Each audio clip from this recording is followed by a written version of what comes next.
Hi there, I'm Michelle the Painter, and this is Paint and Sip at Home.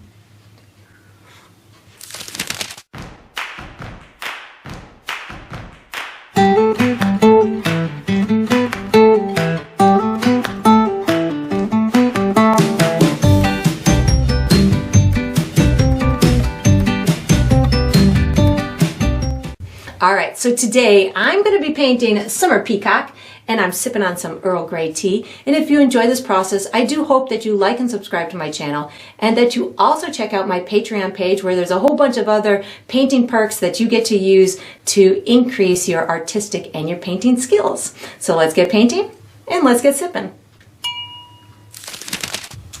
Alright, so for my materials today, I'm going to be using a stretched and primed 16 by 20 inch canvas. If you're painting along, you can certainly switch up the size, but that's what I'll be using.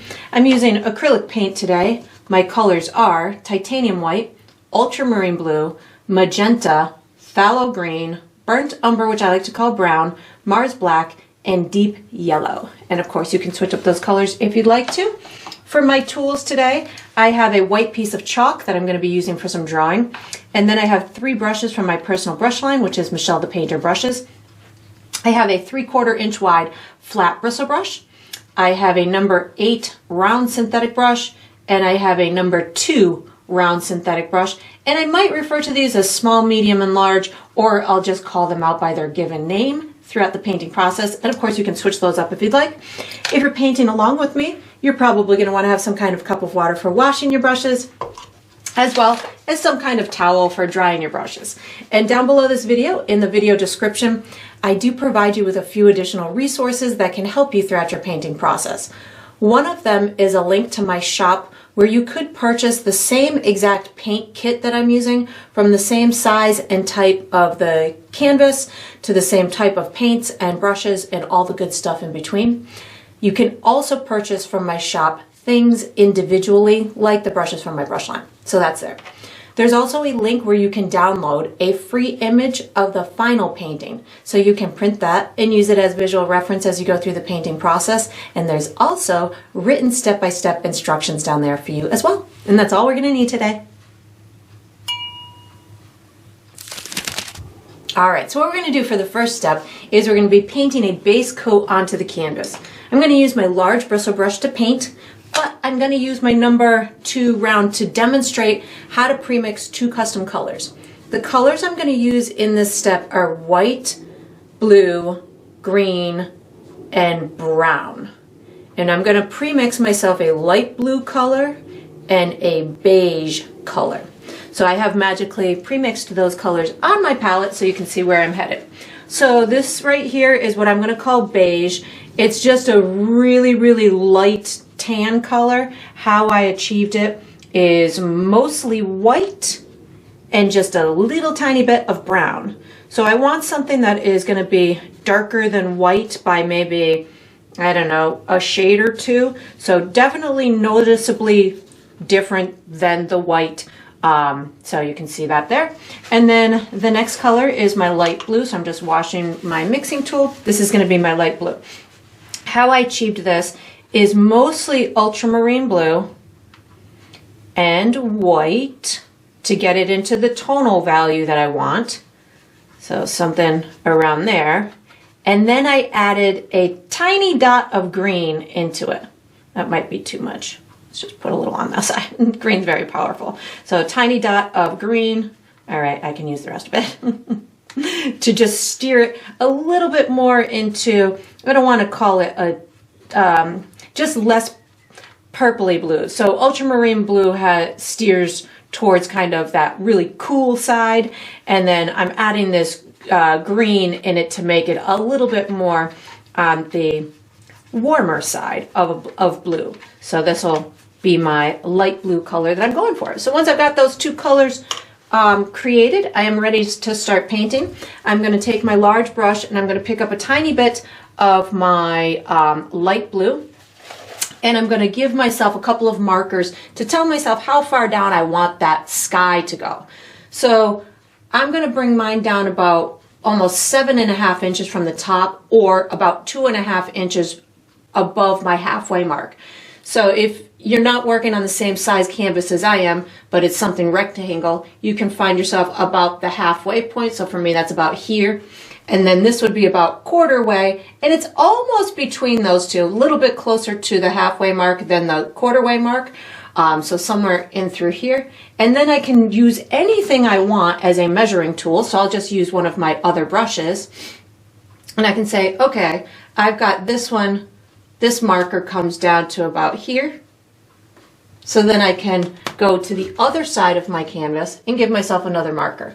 So what this is going to do is just visually stop me from going farther than that for my sky. So then what I'm going to do is I'm going to pick up more of my light blue, and I'm going to start applying it to the top of my canvas with a left to right brush stroke. So just left to right, pretty long brush strokes. We are going to do a second layer on this sky, so just know that if you don't get a perfect coverage, you're okay, because we'll be doing another layer.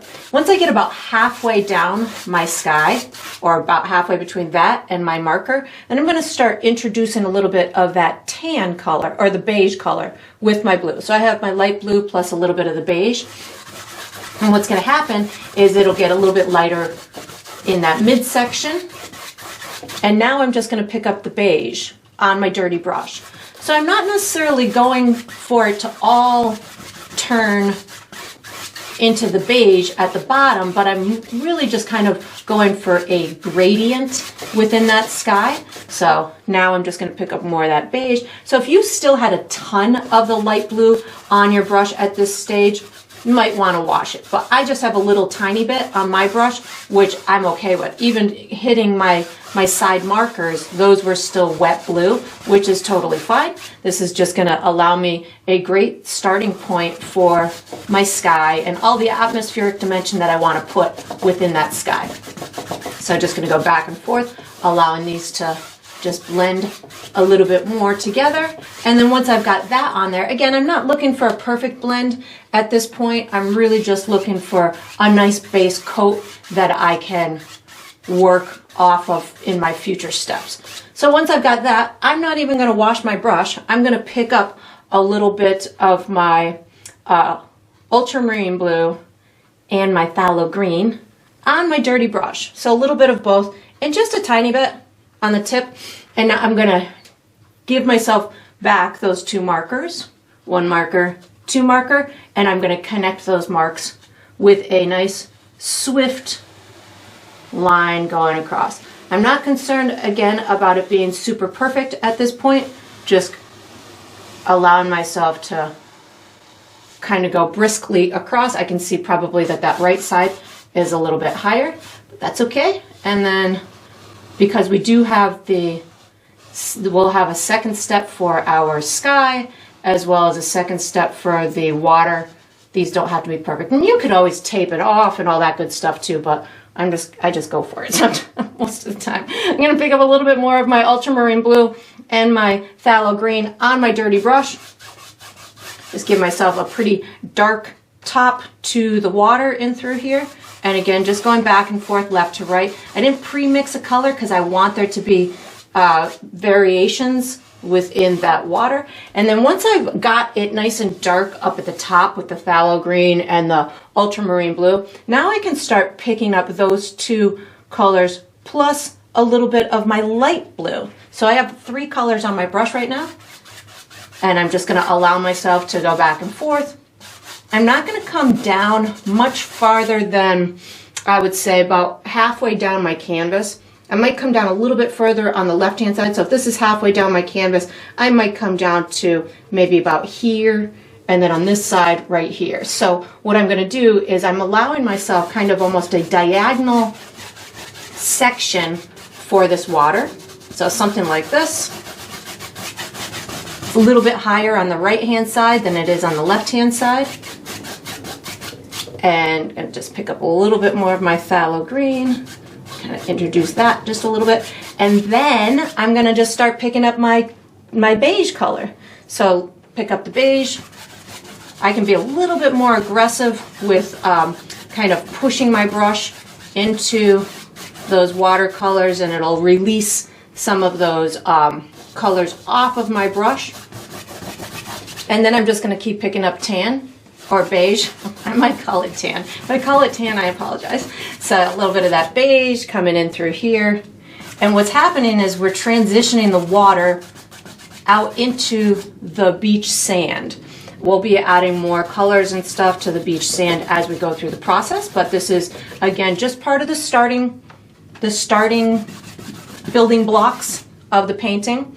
So again, just a little bit of my beige, kind of going back and forth. You're not going to notice much of a directional brush stroke in the beach sand right now, or at all, because it's such a light color that has a lot of opacity, which means we're not going to see much of the brush stroke because you can't really see through it, predominantly because it's on top of a white canvas and it's a pretty similar color. But once I get down to the bottom, I'm going to add a tiny bit of brown to the equation here. So I'm going to pick up a little bit of brown on my dirty brush, just so I can have a little bit deeper tone down at the bottom of my canvas. Just helps to give a little bit more dimension to that landscape that we're doing, portion of the landscape. There we go. And it'll make this the bottom kind of appear a little bit closer to the viewer than the light beachy sand. And that's all I'm going to do for my first step. I will be using the same large brush for the next step, so you can just wash it and dry it and get ready. All right, so what we're going to do for the next step is we're going to finish the sky. I'm using my large bristle brush. The colors I'm going to use are ultramarine blue, my light blue, my tan or beige, white, and maybe a little bit of brown. And if I use any other colors, I'll let you know. So what I'm going to do is I'm going to do another layer onto my sky, similar to the first layer, but I'm going to tweak it a little bit. Like, I want to make up here a little bit darker, so I'll use a little bit of the ultramarine blue plus my light blue to get that just a little bit darker. I kind of want to get this left-hand side to be a little bit like the brightest kind of area. So I might bring a little bit of my light blue down over here as well. And then I'm going to pop on some just really dainty, airy kind of clouds to it. So I'm going to start with a little bit of my ultramarine blue and a touch of my light blue. So something like this is going to start me out up in this top left-hand corner. And you can see immediately how it goes just a little bit darker. And I don't want the whole thing to be that dark. I'm just kind of adding a little bit of atmospheric dimension to it by gradating or making it a little bit darker up there. So now I'm picking up just my light blue on my dirty brush. And I'm kind of using like a crisscross type of brush stroke. You could use circular. I might find myself using a circular brush stroke to get it to look softer, but because I'm not using a ton of paint and I'm kind of just layering the same color on top of the previous color, just to ensure that I have a really great coverage and that I can create this gradation, you're not going to detect those brush strokes as much. I'm going to bring this light blue a little bit further down on this right hand side. So this is where I'm going to start to use a little bit of that circular kind of brush stroke just to get it to look really nice and airy. Now I'm picking up some of my beige on my dirty brush. I'm going to use that over in through here. So whatever remnants of the blue are still on my brush, I'm kind of releasing them over on this side. So I can even push my brush pretty hard to get those remnants to just kind of release out of the bristles of my brush. So I find that a lot of times I use my bristles to control the quantity of paint that's happening on the canvas. I love using the remnants of my brush that are in the bristles because it helps me to get these great gradations. So that's what I'm doing right now. I'm just kind of allowing myself to work this out. I need a little bit more of that light blue up and through here. And just giving myself that second layer to the sky, picking up a little bit more of my light blue to just kind of blend up in through here. And then I'll add my clouds and I'll add a little something down to that bottom left-hand corner. There we go, this looks great. And I know I'm going to be doing little fluffy clouds too, so me using my brush in a circular brush stroke like this is only going to add that airiness to the sky. So down here, I don't really want much more blue to happen, so I think I'm actually going to wash my brush right now, so that way I can get a pretty true type of that beige tone down in through here. So washing my brush, squeezing out any little remnants that I don't want, and then I just picked up some of my beige.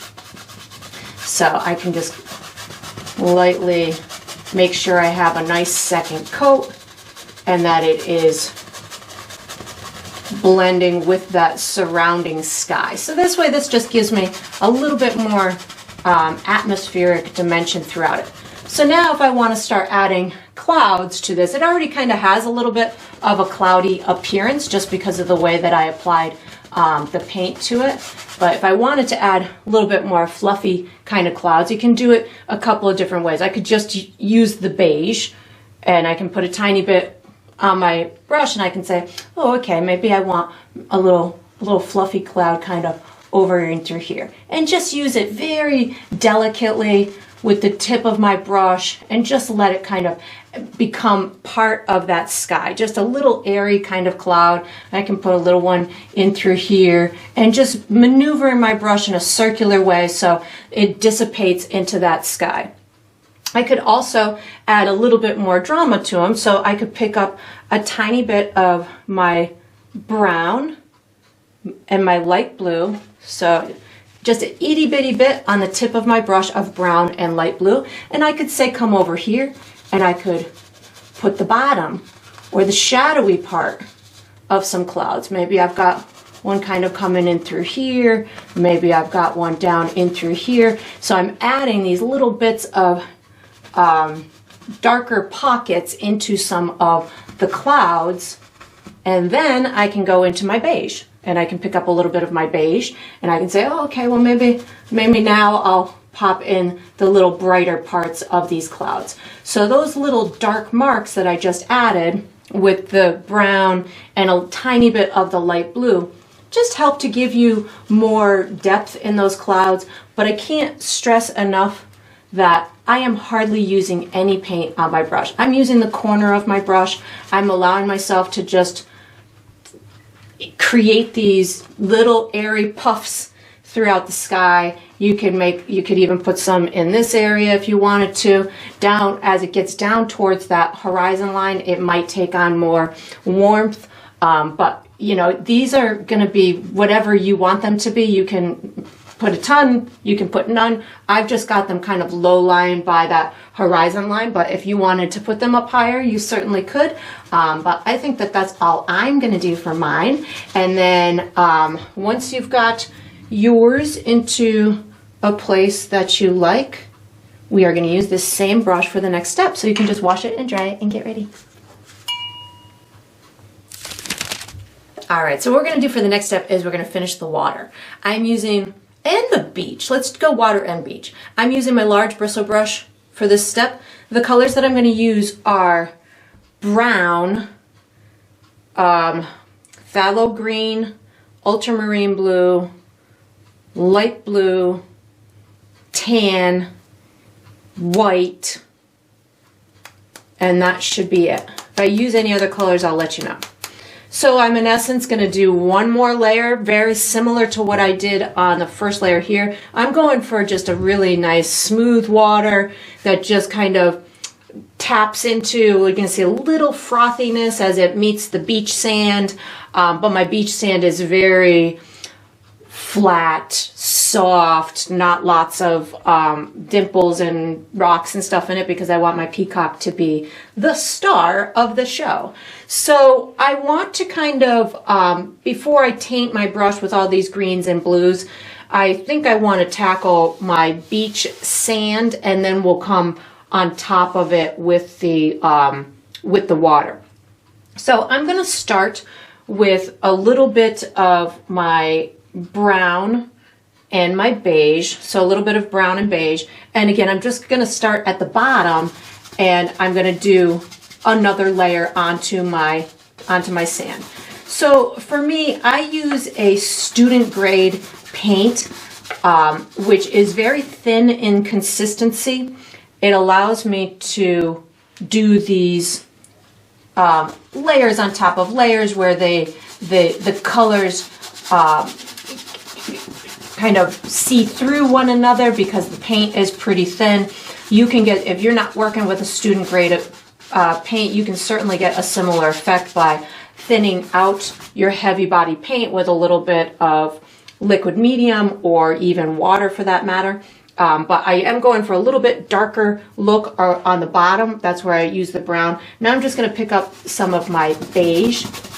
And if you wanted your sand to be a little bit more of a golden tan, you could certainly add a tiny touch of yellow to it. So I might even demonstrate how that looks in a second here. Let me just kind of get this second layer on here. And I'm gonna, my water is gonna kind of break over the sand in through here, but I still want there to be a nice smooth transition. So I think I actually want to pick up, I kind of want to do a touch of yellow. So I'm going a touch of yellow, a touch of brown, and a touch of my beige. And again, I just have a teeny tiny dot on the edge of my brush. So I'll show you what happens once you start to add the yellow in it. So it's going to become kind of a little bit richer of a golden tan type of color. So if you want to add those type of hues into it, it'll make it look a little bit more like the sunshine is kind of getting a hold of of the sand. And it also, when the blue kind of goes over the tan sand, you might get more of a golden look into that watery area. So that's where my head is going with this color that I'm doing right now. So yellow, a tiny touch of brown, and a tiny touch of my beige or tan, whatever I've been calling it. And then I'm just going to kind of add just little bits of that. So just be careful of the yellow because it can really easily take over and just create a whole bunch of yellow sand. So if you want it to be golden, just a teeny tiny touch on your brush will do it. And then I'll just keep picking up that beige to make sure that it blends in with the rest of the sand. So that looks pretty good. So now what I'm going to do is I'm going to shift my attention to the top of my water. So I do have a lot of tan on my brush right now, and I want the watercolor to be very rich and vibrant. So I'm going to wash my brush. So washing and drying my brush. And I also did not use a lot of paint down here. So it's, by the time I get back down here, it's going to be pretty much dry. So if you want yours to be dry pretty fast, just kind of brush out any really thick spots and then wash your brush again. And then what I'm going to do, I'm going to go back up to the top of here, and I'm going to I'm going to do it over again. So I'm going to start with a little bit of my ultramarine blue and my phthalo green and go right up at the top. So I'm just going to kind of go back and forth, left to right. This would be a time where you could certainly tweak your horizon line. If you wanted your horizon line to be darker, you could also add a tiny touch of brown paint. So I just added a little tiny dot of brown paint because I kind of want this side to be a little bit darker. So I added a teeny tiny touch of brown paint, and I'm just going to go right along that horizon line, getting it to be as dark as I want. Yeah, that looks good. And again, if your horizon line isn't as perfect as you want, another little trick would be to let this dry and then flip your canvas upside down. Because for me, just coming in with my dominant hand, I could take my beige and just go right along that, oops, not get green in the sky, and that would clean up that, that horizon line. That's just one of my little tricks that I do. Because right now I see a little spot right here that's above my horizon line, but I can correct that with a little bit of that beige color after this line has dried. So now I'm just going to pick up a little bit of my phthalo green and my light blue and start coming down this water. So phthalo green, light blue, and I'm coming down this water. And you don't have to go the same exact color on you know, if I have a lot of the light blue here, I don't have to cover it with another layer of light blue. I can cover it with any of the other tones. This is going to be your own tropical kind of waterway, as I'm just going for it to be lighter as it comes down down towards the beach area. So if you want it to be a little bit lighter, you can certainly pick up a little bit of your phthalo green, your light blue. You could even pick up a tiny bit of white if you want that green to be even more dominant, or the, you know, you could pull in any shade of you could even pull in a little of the tan if you wanted to. So you can really just kind of customize this to whatever is visually appealing to you. I'm just picking up a little bit of my blue and my green. And again, I'm just going left to right so I can get this very soft kind of gradation in through there. And then now I'm going to just get it to blend into my sand. So I don't need much on my brush because my sand is already nice and dry, so I can just kind of just picked up just a little bit more, maybe a little bit more of my phthalo green just to get this a little bit greener. There we go.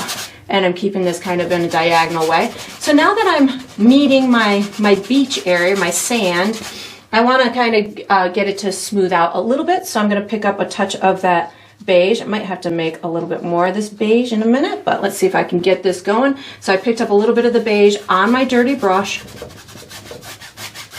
I can even put a tiny bit of water on my brush too if I wanted to go even smoother. And, you know, just to help that blending, but I just need just a teeny tiny bit of water on my brush, not a lot. So something like this. Just getting that to blend out. That looks great to me. So now that I've got that all nice and blended, I want to add little white caps, kind of overlapping the water into the beach. So I'm going to wash my brush, and I'm going to start off with just white. I might end up adding a little bit of brown, but I think right now I'm just going to start with some white. Let me just blend this out just a little bit more. Just blending that out just a little bit more, getting it a little bit thinner so it doesn't distract me when I put my white caps on. So when I do my white caps, especially on just a soft beach like this, I don't really do a whole heck of a lot. I'm just washing my brush. I'm going to pick up some white paint, and I kind of approach it in a little bit, I think, kind of an unorthodox way. So I put my brush down like this, and then what I'm going to do is I'm going to travel it along where I want that beach, the water to kind of break into the sand. So I'm just kind of taking this, kind of pushing it down and letting it break, something like that. And then once I kind of understand where that edge is going, I can just take that same kind of thought process and do all these little kind of they look like veins to me. I mean, you can consider them to be whatever you want, but all those little tiny ripples and the little frothiness that kind of comes into the shoreline, something like that. In my head, I say, okay, well, the thicker part of it is, you know, the bottom part, and then it just kind of blends out backwards into the water. So that's why I hold my brush this way, because it allows me to kind of put that little white edge on there. Just kind of do this, and then kind of blend it out and up into the rest of the sand. So I've got the rest of the water, something like that. And then if you wanted to, so this is going to probably totally disappear underneath my peacock anyways, but if you wanted to add a little bit more depth or dimension to these waves, what you can do is you can pick up a tiny bit of brown paint on your brush, just a itty bitty bit, and then you can put a little tiny shadow underneath that edge. So it can work as like a little bit of a shadow. It can also work as a wet spot, or the sand looking like it's still a little wet as that as the wave is kind of going back into the ocean, so it can act as a couple of different visual cues to the viewer. And I think that's all I'm going to do for that. I'm not really, this is just the background noise of the painting, so I don't really need to pay too much attention to it. So once you've got yours into a place that is visually appealing to you, you can, we're going to use, I think I would like to use my drawing utensil for the next step. So you can put this away, take out something to draw with, and get ready for the next step. All right, so what we're going to do for the next step is we're going to be drawing an outline for our peacock. I'm using my white chalk. You can certainly use any drawing utensil that's comfortable to you. I do recommend that your canvas is dry before you start this step. I'm going to be guiding you through a series of markers. We're going to connect those markers, and by the time we're done, we'll have a nice basic shape that we'll be able to use during the painting in process. So I'm going to guide you to find yourself the center of your canvas, or the center of your horizon line. So for me, I just moved my canvas, so it's, for me, the center of my horizon line is somewhere in this vicinity.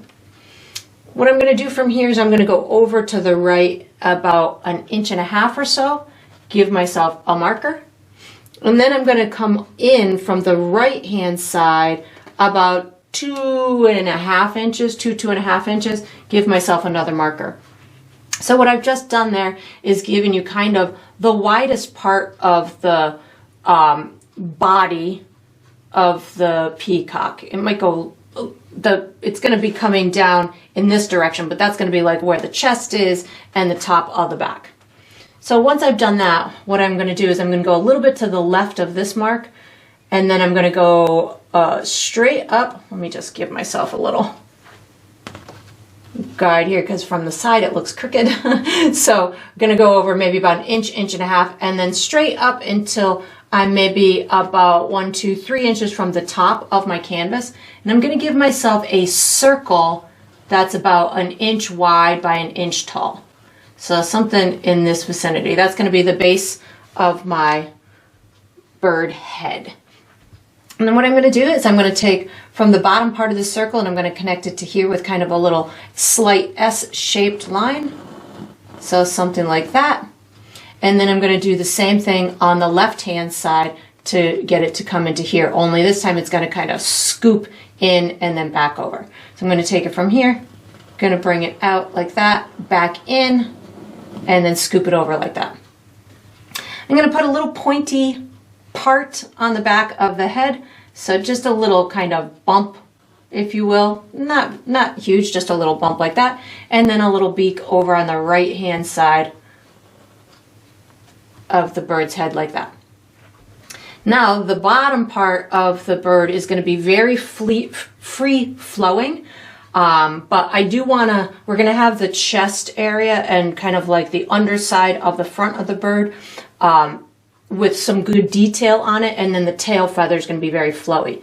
So what I'm going to do is I'm going to go about halfway between these two, which is going to give me a spot right about here, and then I'm going to go down about maybe 1, 2, 3, about 3 inches, and then over to the left just a little bit. So somewhere in this vicinity is where my next mark is going to go. I'm going to connect here to here with a curved line like that.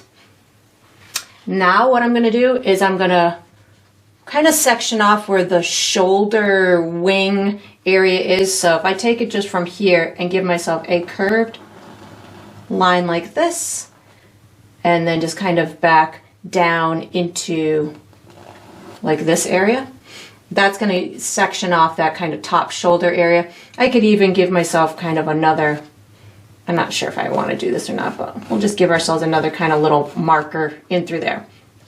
Now from these two, I'm going to make some really long flowy lines. The tail is going to be airy at the bottom. We're going to see some of the beach down here.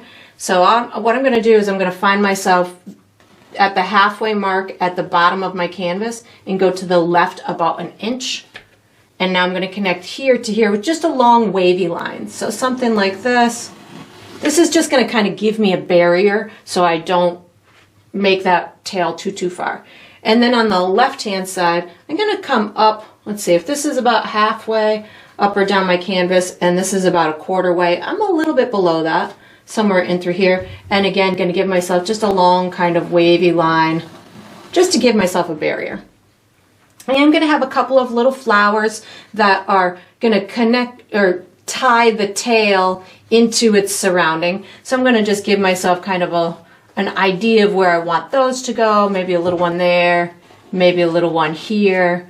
And again, just kind of little round type of marks, nothing major, just something to put that in there. And then we are going to have some palm frond coming from the corner, but I don't feel that we need to draw them out. I think this is all I need to do for the drawing, so we're going to use our probably a combination of our large bristle brush and our number 8 round brush for the next step, so you can just get them out and get ready.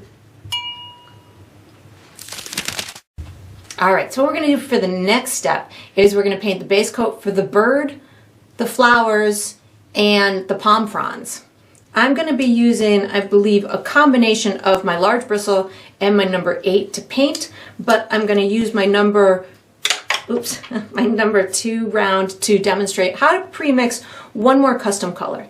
The colors I'm going to be using in this step are ultramarine blue, magenta, phthalo green, yellow, and my beige color.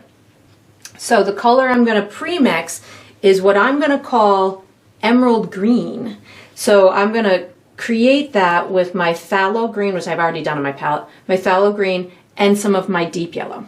So this is going to create a very beautiful, like emerald green color that we're going to be using in conjunction with the phthalo green to make some really iridescent, pretty green tones within the bird's feathers. So that's good right there. So now what I'm going to do, oh, and I'll use that also as for my base of my palm fronds. So what I'm going to do first is, I think I want to tackle the big stuff with my big brush first, and then we'll get into the smaller details. So I'm going to be using my ultramarine blue as the base to some of the feathers that are kind of coming down on the underside of the tail feather, and they're just kind of cascading from here down in through here. I'm going to be using my magenta as the dominant base color for the actual tail and the flowers around here, and then I'll be using my green, my emerald green, as the top part, like in through here, as well as it's kind of going to be the top part of some of these tail feathers, because the tail feathers, to me, I'm making them morph into and be with the flowers. So it's just a nice, fun, surreal type of thing. So I'm going to get them to kind of slowly transition into the flowers. I'm going to use my beige to do the dominant part of this part of the bird. I'll use some more of my green up top, beige on the beak, and then I'll be using some green for the fronds. So I'm going to start with my ultramarine blue. So I'm not using a lot of paint on my brush because I want to get the edges to be kind of frilly and fluffy looking. So I'm going to take it in through here. I'm going to take it about half the distance from here.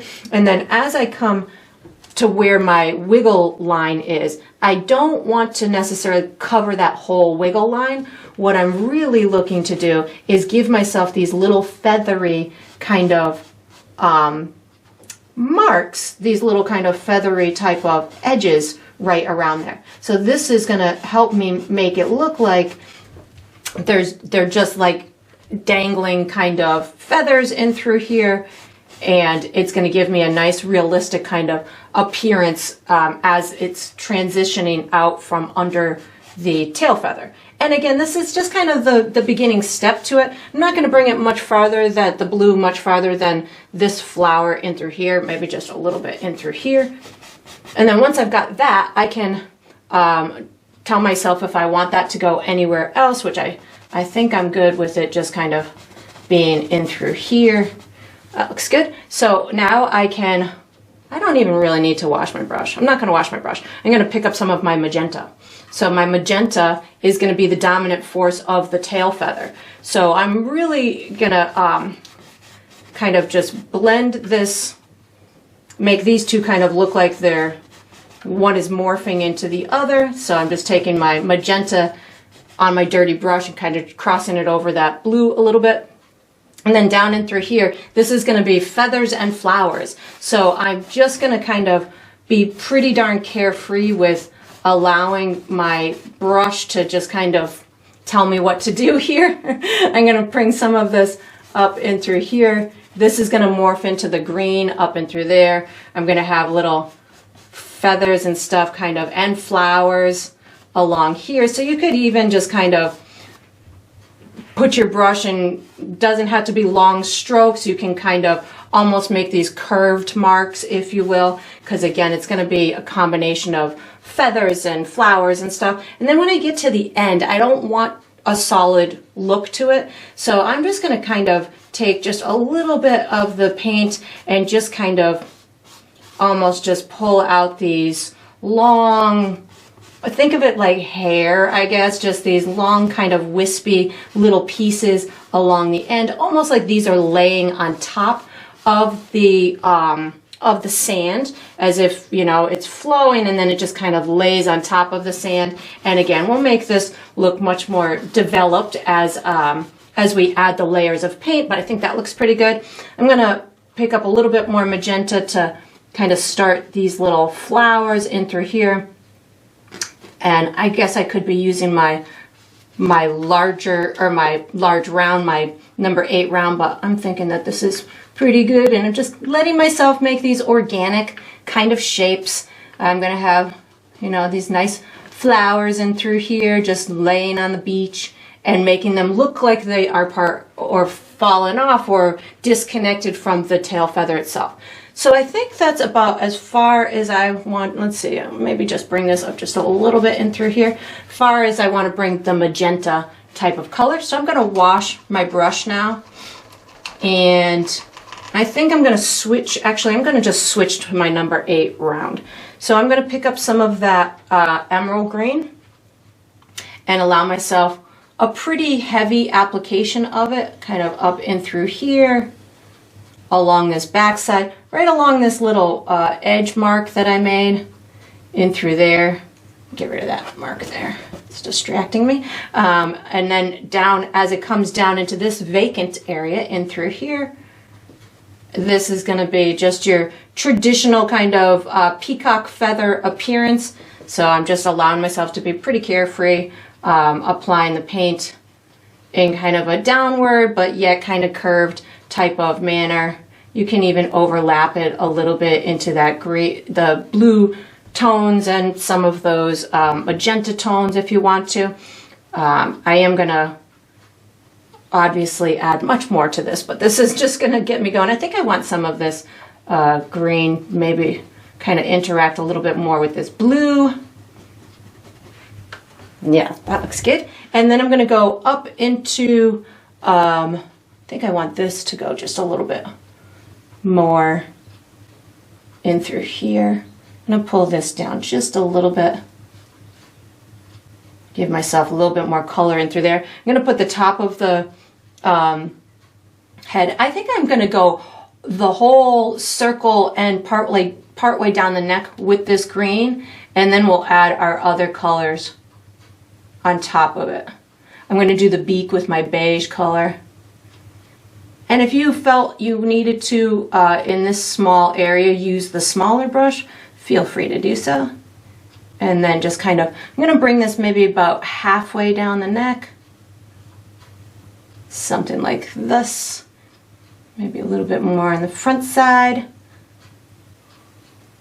And while I've got the green on my brush, I'm going to go ahead, this is all going to be the beige color. While I've got the green on my brush, I'm going to just go ahead and pop on my palm frond base coat here. So I'm going to just kind of have fun with this, just kind of bringing it out, and then maybe just pull down some of the palm frond needles. I don't know. that's what they're called. Leaves? I don't know.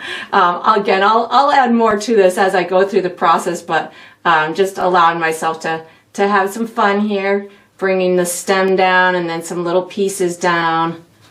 I'll give it some more natural tones to it later. I've got, I want to kind of put one in through, maybe in through here. You can make them go whatever way you want. You can have them really bright and dominant. I'm going to put lots of like golden yellows on them later. I'm just using this as my base coat to get it started. I'm trying to be pretty organic with the way that I'm pulling my brush. I'm going to have a couple kind of over here. I don't want these to be too much because I don't want them to steal the attention away from my peacock. I like that. So I'm going to wash my brush now, and I'm going to go in for some of that beige color. So I'm going to first start with the beige plus brown on my brush, which I'm not sure if I said I was going to use brown, but I'm going to pick up some brown plus my beige, and I'm going to start kind of at the bottom of these sections and just kind of tap my way up. So I've got this section in through here, and then I've got this one down here. So I'm trying to make them a little bit darker down at the bottom. We'll add a lot more detail to these as I go through the painting process, but right now just kind of wanted to use these two colors on my brush so I can, one, get a little bit more darkness down at the bottom, but two, start the process of the textural elements of this chest. So those go kind of like that. I'm going to pick up a little bit more of my beige color to get this section. Just go right to that green.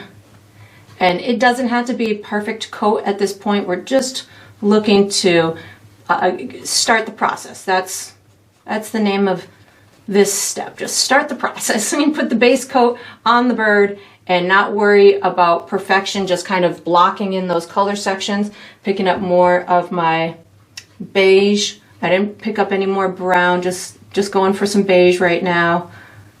And then I feel like I want some more brown. I'm picking up some brown too. It's hard for me to just use one color on my brush at a time. So, especially when I know that there's going to be texture in that particular section. So I'm just kind of allow myself to, even if I say I'm going to do a certain thing, if I start painting and feeling a different way when I start putting my brush to canvas, then I will change on the fly. And the outline of the bird in through here doesn't have to be a perfect smooth line. It can bump out a little bit. It can, have all kinds of organic type of appearance to it. So don't feel that it has to be a perfectly smooth line. So something like that. I am leaving a little evidence of this line here, so I know where I wanted those two to kind of meet. And then I'm going to put a little bit on the beak of this beige color. And again, if you felt that you wanted to switch to the smaller brush, feel free to do so. And then I'm also going to use this beige color to polka dot the little, what's going to be the little crown part. So I'm just kind of dotting a little row, a curved row of marks in through here. And of course, we'll add more to them later. So that's all I'm going to do for this step. I am going to be using, I think I want to use my number 2 round for the next step. So you can just get that out and get ready. All right, so what we're going to do for the next step is we're going to finish the palm fronds. I'm going to be using my number 2 round. The colors I'm going to use are my emerald green, yellow, brown, and white. And I think those are the only colors I'm going to use. So I'm going to pre-mix myself what I'm going to refer to as light yellow, which I have magically already done on my palette here. So this is what I'm going to call light yellow. How I got to it, it's kind of like light goldy yellow. So I used yellow, brown, a little bit of brown, and white to achieve this light yellowy, goldish type of a color. So this is, oh, I love it when I almost get it right on the first shot.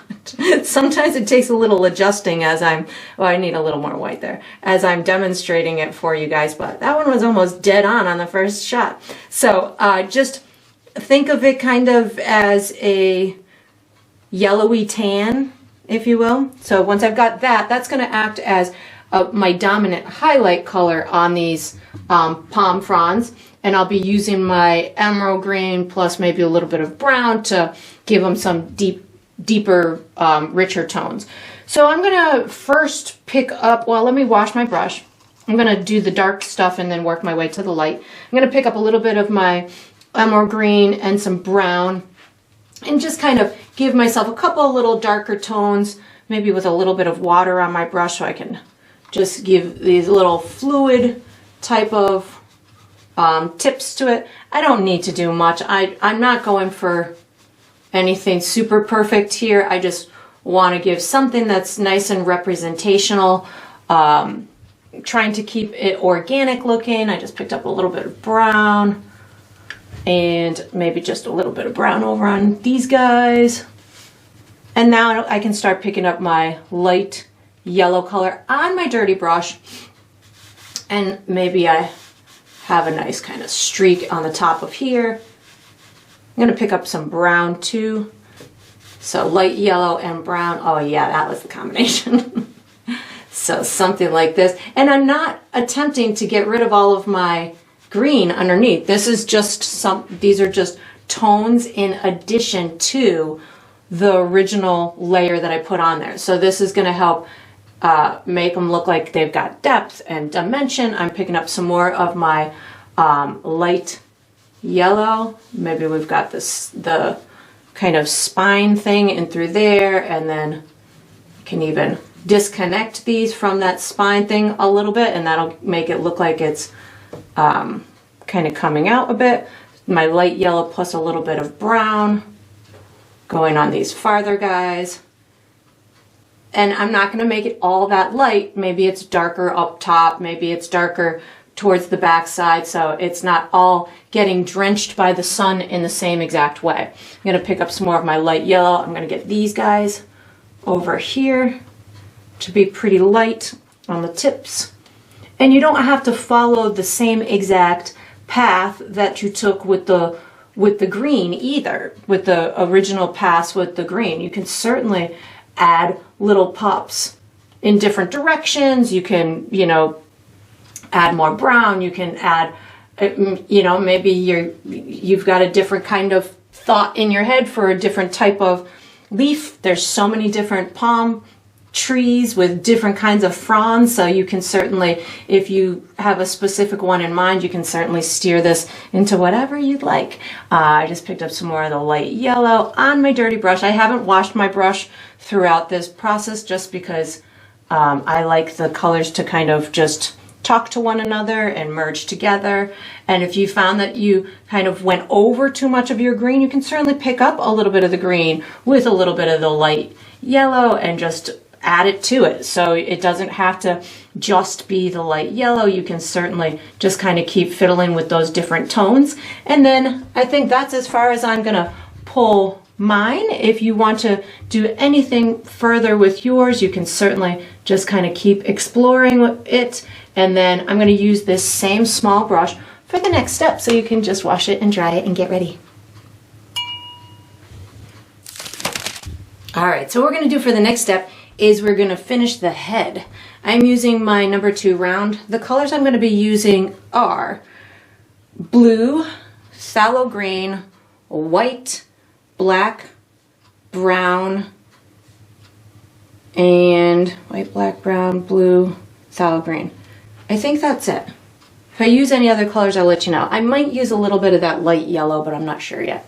So what I'm going to do is I'm going to first start with a little bit of black and a touch of water on my brush, because I'm going to be putting in some black areas that we can build on. So I just want to put a little bit of water on my brush so that way it's kind of like an ink consistency. And what I'm going to do is I'm going to darken the neck area right where it meets this circle for what we had designated as the head. So something like this. Just kind of tapping my brush so I can get a good just textural kind of transition into that green area. I'm also going to kind of I feel like I just want to paint the majority of this face black, and then we'll just put the lighter markings on top of it. So I'm just going to kind of use a thin layer of black to get the dominant part of this face in through here, maybe even a little bit up and through here. And I'm tapping it so that way I can still see some of the green speckles underneath it. I'm going to put a little bit more black on my brush because I'm going to start to put little marks on the beak. So I'm going to have a little nostril kind of in through here and a little kind of streaky area like that. The beak I'm going to have coming up that forehead a little bit. But before I change colors on my brush, I'm going to use this little remnants of the black and give myself little shadows underneath this fluffy part of the head, the crown part. So just kind of tapping it underneath some of those round marks, trying to not make it look too consistent. I can also use a touch of this on my brush just around the edges of, we're probably going to bring it down to this green part. I'm thinking that's how far I'm going to take this step. So neck and head, I guess, is, which would have been a better description for what I'm doing. There we go. So I'm going to wash my brush now, and I'm going to pick up some black or some white and brown. So I could be using my tan, but I think I want this to be a little bit darker in tone than my tans or my beige. So I'm just going to pick up white with a little bit of brown on it. So this is where I'm going to extend this beak just a little bit into the head. So from where I have this beak in through here, I'm just going to kind of push it into that head just a little bit. And then I'm also going to put a little section, the face markings. So this is the beak in through here. It kind of comes up into that face just a little bit, and then it kind of wraps down to here and then back. So we've already kind of got it fully where it needs to be, but I want to also make the markings. So I'm going to put a little bit of water on my brush just so I can control the tip. I want my tip of my brush to be pretty pointy. So I put a little bit of water, maybe a little bit more light color, so a little bit more white and brown. There we go. And I'm going to create my markings. So I've got my eye is going to be in through here. So I'm just going to kind of come down from the bottom of this beak area in through here and give myself what will almost kind of outline the top of the eye. So something like that. And then I'm going to come down in through here and then wrap another colored section or light colored section kind of around in through here. And then I'm going to put a little extra piece kind of up at the top.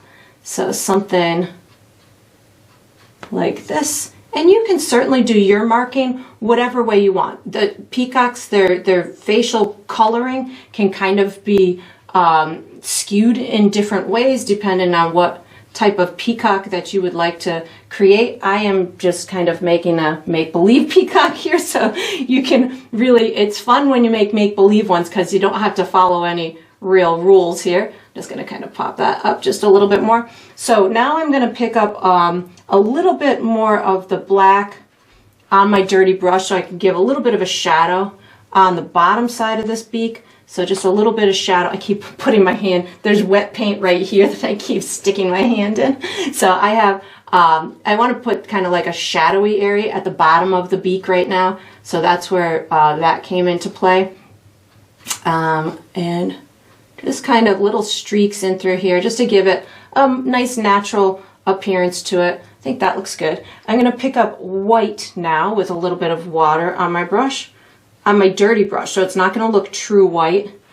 And I'm going to put, while this is all kind of drying, I'm going to go and put the little, oh, I don't know what these are called. The quills, maybe. I think that's what they're called, the quills that connect these pieces to the head. And I'm hardly touching the canvas, and I'm gonna kind of go into that pointy part of the head, that pointy part that we just did, that we created. And then I did the outside ones, and now I can just kind of freestyle pulling this in. The moisture on your brush is gonna allow you to get a smaller mark, but the biggest trick here is just don't press really hard on your canvas, and that's gonna give you those little narrow kind of marks. So just little tiny marks. And if anything goes wrong, you can always bring some of that sky color back into it. I'm gonna pick up that same color combination, just a little bit of white with just a touch of water on my dirty brush. I'm gonna make this area right here a little bit lighter. I'm gonna put a tiny little eye. I'm just gonna give a little, oops, I almost just lost my brush there. I'm gonna give just a little curve underneath here. Just something like that, and maybe just a little tiny dot. I don't need much. I'm going more bright white right now for the, just give myself a little extra brightness on the top of that beak. Now I'm gonna wash my brush because I want to incorporate some of the blues. So I'm gonna pick up a little bit of my, I wash my brush, I'm picking up some ultramarine blue, and I'm gonna start tapping that in at the top and in some of these green areas. So some of that ultramarine blue, you could put it in this little black area in through here, tapping it back over some of that green in through here. So I'm just looking for that iridescent type of appearance right now.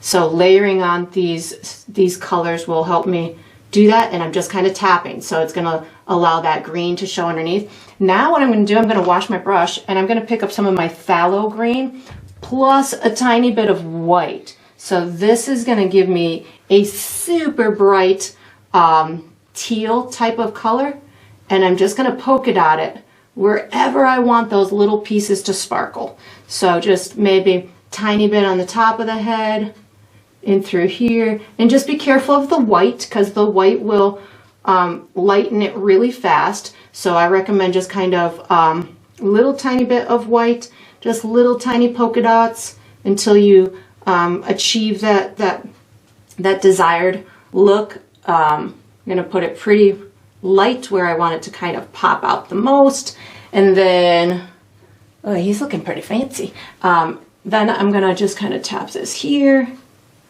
That looks good. Maybe just a tiny bit more lightness right in through here. And you could always go the emerald green too plus white. So if you want different shades of that green, you can go emerald green plus white, and all those little different tones making their way to those bright colors are going to make this really sparkle. As long as you just make polka dots and not big blended areas, you'll have some good success with that sparkly appearance. I'm gonna wash my brush because I gotta hit that top little area. I think I am gonna pick up some of that light yellow color. So I'm going into the light yellow. I feel like I want to tap a little bit of this in here so we just have some additional tones and maybe a little bit of brown too, just so it's not one solid color. And then I can pick up some white and tap that just on the tips. So now I've got a really nice textured appearance to this little crown in through here. And then you can make any little fiddling adjustments that you want. If you felt that you wanted this eye area to pop a little bit more, just pop on little dots of the white, and that'll get those areas to pop out a little bit more, maybe even just a little bit in this area and through here. And then you just fiddle with it. And once you've got it into a spot that is pleasing to your eye, I'm thinking that this is pleasing to my eye, we are going to be using this, actually I think I want to switch to the number 8 round brush for the next step. So you can put the small one away, take out the medium round, and get ready for the next step. All right, so what we're gonna do for the next step is we're gonna do, I'm gonna call it the first step to the eyes and the flowers in the feathers. So I'm going to use my number 8 round brush. The colors I'm going to use are my light yellow, magenta, and I think probably a little bit of white. So what I'm going to do is I'm going to do the ones that look like the traditional peacock eyes for the feathers. I'm going to start their base coat with the light yellow, so that way I can pop on some really vibrant tones for the little centers of them. And the flowers themselves, that they're kind of all intertwined, I'm going to have them, I want them to have kind of little kind of impressionistic petals to them. So I'll be using the magenta and white to give me just kind of almost like a more rounded look to the petal edges. So I'm going to start with the eyes of the feathers first. So I'm going to go in for some of my light yellow. What I'm going to do is I'm going to have them smaller up at the top here, and then they're going to get larger and larger as they come down. And again, think of this as they're morphing into flowers, and they're all going to be intertwining together. So I don't need to do the whole, everyone to be exactly the whole like circular shape. So I'm going to just kind of start up at the top and just give myself these little marks, if you will, that are going to kind of rest underneath each other. They're going to get bigger as they come towards the viewer. They're going to be overlapping one another. So I'm almost making these like little kind of teardroppy shape marks. As I come somewhere down in through here, they're going to get a little bit larger, which you could also do. I'm just trying to think of a way to help you get them progressively bigger. If you do some really, like a couple small ones up here, and then pay no attention to the middle for a minute, and come down at the bottom and make a really big one. So like if I want to, I'm going to have a really big one in through here. So I can go ahead and make my really big one.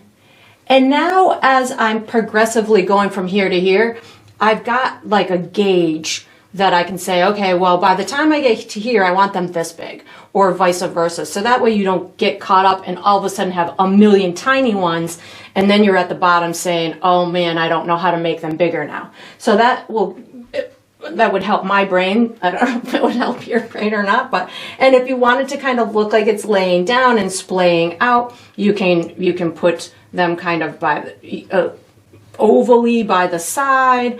I'm going to have maybe a couple kind of going off my canvas, so you can really just, you know, I guess I could have put this one right here because that's a good spot for that one. You can put them wherever you want. You can make them overlapping each other. Right now I'm just doing kind of the eyes in a kind of a circular but teardroppy type of shape.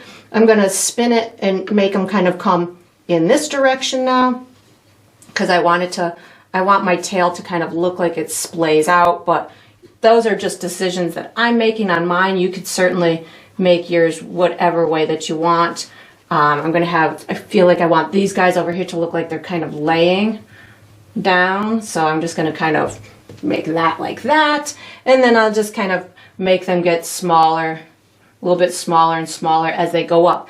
These ones in through here are going to be in the shadow, so I'm probably going to do something a little bit different to those ones, the blue ones, but I'll get to that in a second, I guess.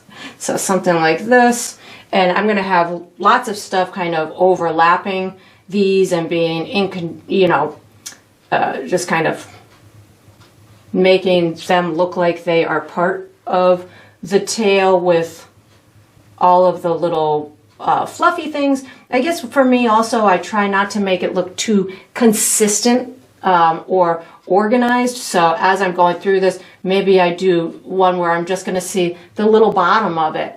You know, maybe it's just going to kind of peek out from underneath something else. So don't feel that you have to show the whole eye in a really consistent way, especially these ones up here that are going to really be kind of just overlapping one another as they're making their way to kind of opening up.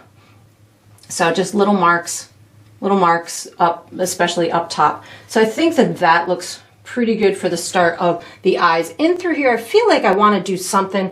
So I think I'm gonna just pick up some ultramarine blue on my dirty brush. I didn't say I was gonna use that. So ultramarine blue on my dirty brush, just so I can get something that is gonna help guide me over on this side in this little shadowy bluer area. So there we go. That works for me. It wasn't really much, probably didn't even need to be done, but that's okay. Now I'm gonna wash my brush and I'm gonna pick up my magenta with a little bit of white. So magenta and white. I don't necessarily want it to go all the way white yet, because I still have lots of work to go, but I'm using these two, so I'll start on these guys because they'll be a little bit easier to demonstrate. So I can take this and say, okay, well, I think I want a petal here, maybe a little petal here. I can pick up a little bit more of my magenta just to kind of give me that circular type of appearance for these petals. I'm not going for any fancy petals here or any distinct type of flower. I'm just going for something that is gonna look nice and summery. So just some little curved type petals with maybe a little bit darker of a center. So I'm just using that white to help maybe allow me to get little curved kind of petal edges without having to do a whole bunch of work to those flowers. So with that mindset, I can pick up that magenta and white, and I can start saying, okay, well, maybe I want one of these distinct kind of little flower things to happen over here, or maybe I want one to happen over in through here. So what I'm doing, I'm just kind of going right on top of my original display of magenta and allowing for the impressionistic appearance of perhaps some flower petals. So I can put maybe one in through here. So just these little curved marks. I'm using both colors on my brush at the same time, which is commonly referred to as like a one brush stroke. So you can use two colors on your brush at the same time and create this almost like on the fly little gradation. So even if you're not creating the flower just in its entirety, you can still give the appearance of these little petals by not blending too much, just having these two colors on your brush and allowing yourself to just kind of move your brush in that roundish type of way. I can even kind of wiggle little kind of edges to petals kind of coming down and through there. I'm going to have the little edges of the feathers that are going to be more I don't want to say hairy-like, but hairy-like coming down in through here. So I don't need to do too much in through there, but you can see as I'm just taking the magenta and white, I'm struggling to find clean white on my palette, just for the record. I just kind of coming in between these other eyes, it's really starting to look like there's a different type of appearance here. Like there's more petals kind of just coming in between those feathers, and that's what I was going for. So we're just going to kind of allow these little marks with the magenta and the white to just kind of create these fun little petal essence appearance. And I think that looks pretty good, because I'm going to fill in a lot of the other stuff with the rest of the details. So once I've got this, I can even maybe just pull out a couple with the remnants on my brush, just helping add a little bits more in through here. I'm going to be using, I think I want to use my small brush for the next step. So once you've got this done, you can put the medium brush away, take out the small round, and get ready for the next step. All right, so what we're gonna do for the next step is we're gonna finish I'm gonna call it the bird's body. So it's gonna be the neck and the chest in through here and this shoulder area. I am using my number 2 round. The colors I'm gonna use are black, brown, magenta, light yellow, beige, and if I need to use some white, I will, but I'm not sure. And I'm not sure I said black. I'm using black too. So what I'm going to do, I want to add a whole bunch of dimension into these feathers. So it really looks like there's a lot of texture to them and that it's got like a nice body too. So we're going to have a lot of shadow underneath here, shadow within some of these feathers and through here, lots of shadows in between these shoulders and the chest. But I don't want to get too caught up in all of the details to it. So what I'm going to do first is I'm going to create my gradient in each section from dark to light, and then I'm going to go through and put little individual shadows underneath the feathers, and we can do it in an expedited way so it'll give it a realistic appearance. So I'm going to first start with a touch of black, brown, and water on my brush. So black, brown, and water on my brush. I'm going to put a really dark shadow underneath here. So really dark shadow kind of crossing over into that blue section a little bit. And then I'm going to just kind of allow myself to use that water or that thinned out thought process to just blend this into this neighboring section. So just allow it to blend out into this right neighboring section like that. I'm going to pick up a little bit more of that color combination, brown, black, and a tiny bit of water, and I'm going to separate this top section from some little feathers in through here.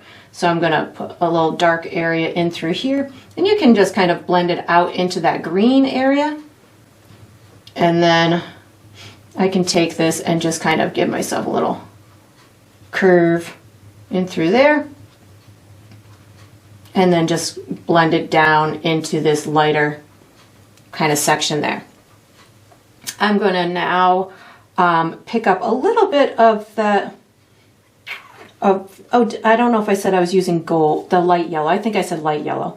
I'm picking up a little bit of the light yellow and just adding these little curves onto this for the gradient on these little feathers in through here.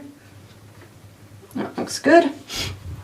And then on this section in through here, I'm not going to wash my brush, so I have a little bit of that light yellow. I'm just going to pick up a little bit of brown, and I'm going to go a little bit darker right in this corner, right in through here.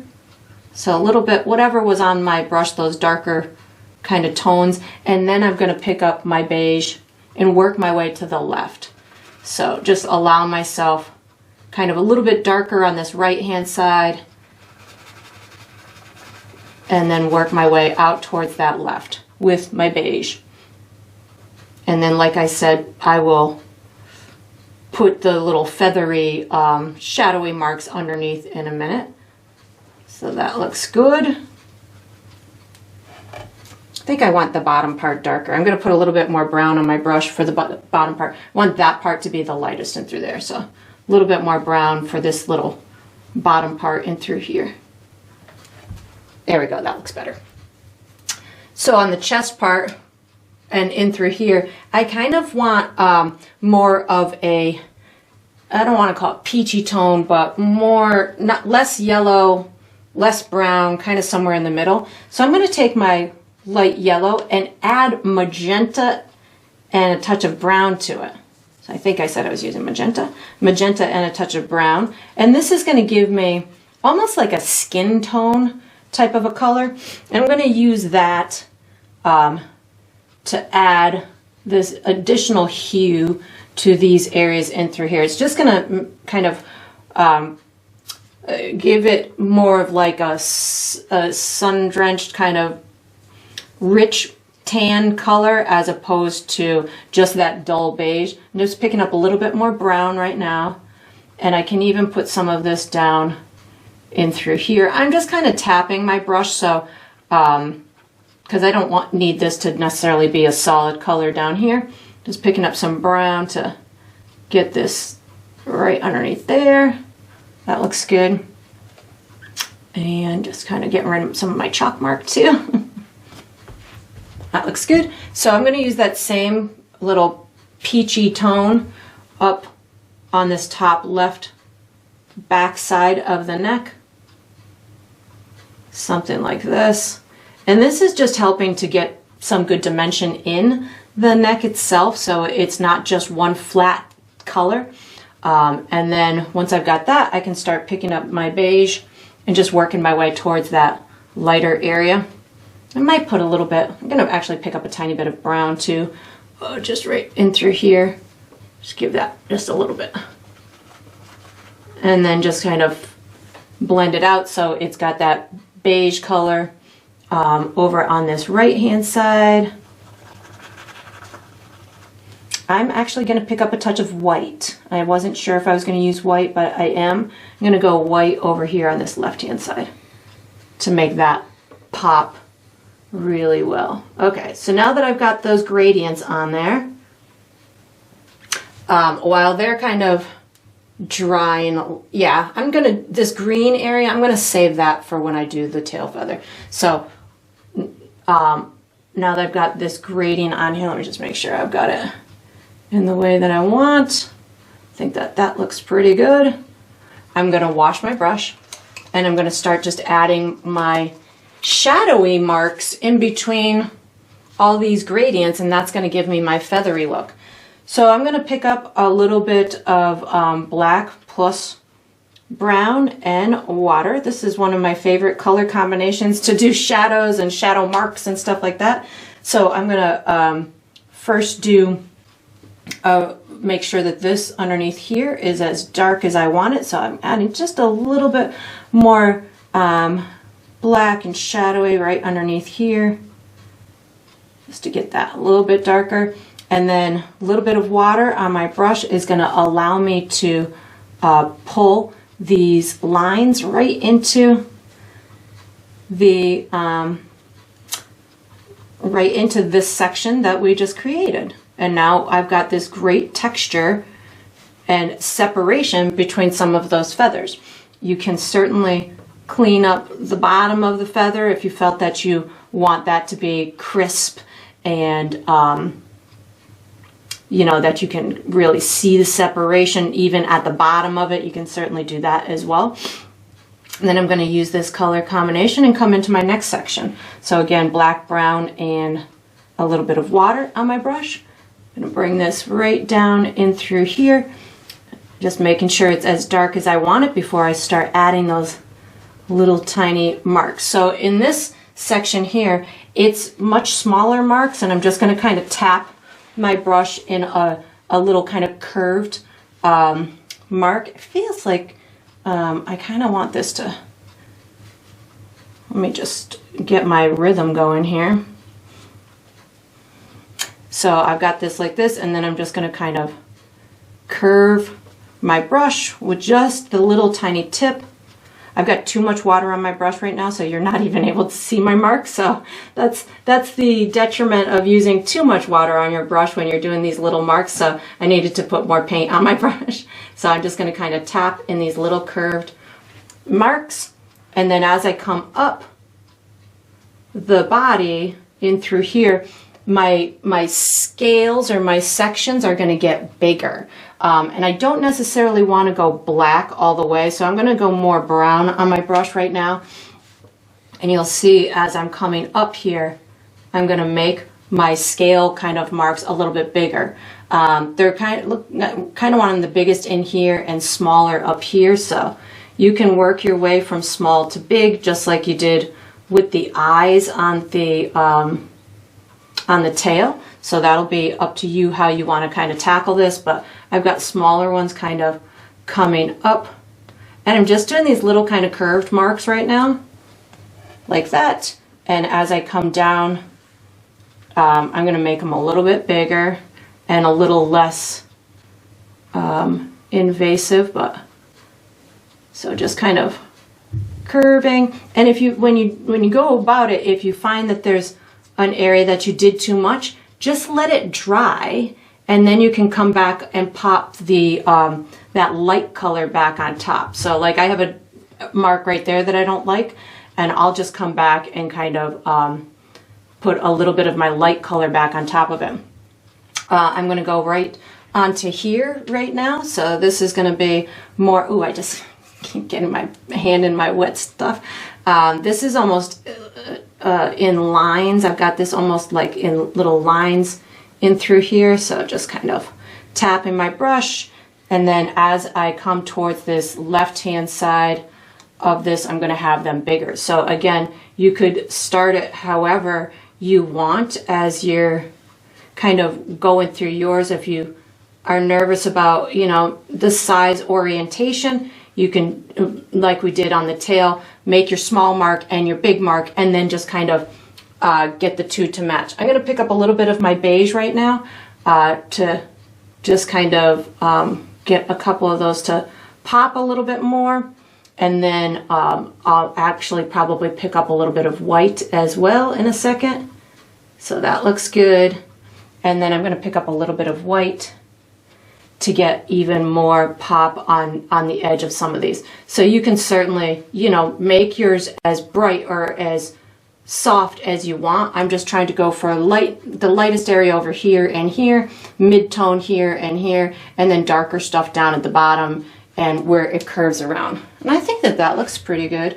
I think I want just a little bit more of that peachy and yellowy tone maybe in through here, just to give myself a little extra volume on that chest, and maybe a little bit extra in through here. So if you find it went a little bit too dark, you can always pull some of those tones back into it. And then once you've got this done, I feel like I probably want to use my medium round, the number 8 round, for the next step. So you can just put this brush away, take out the medium round, and get ready for the next step.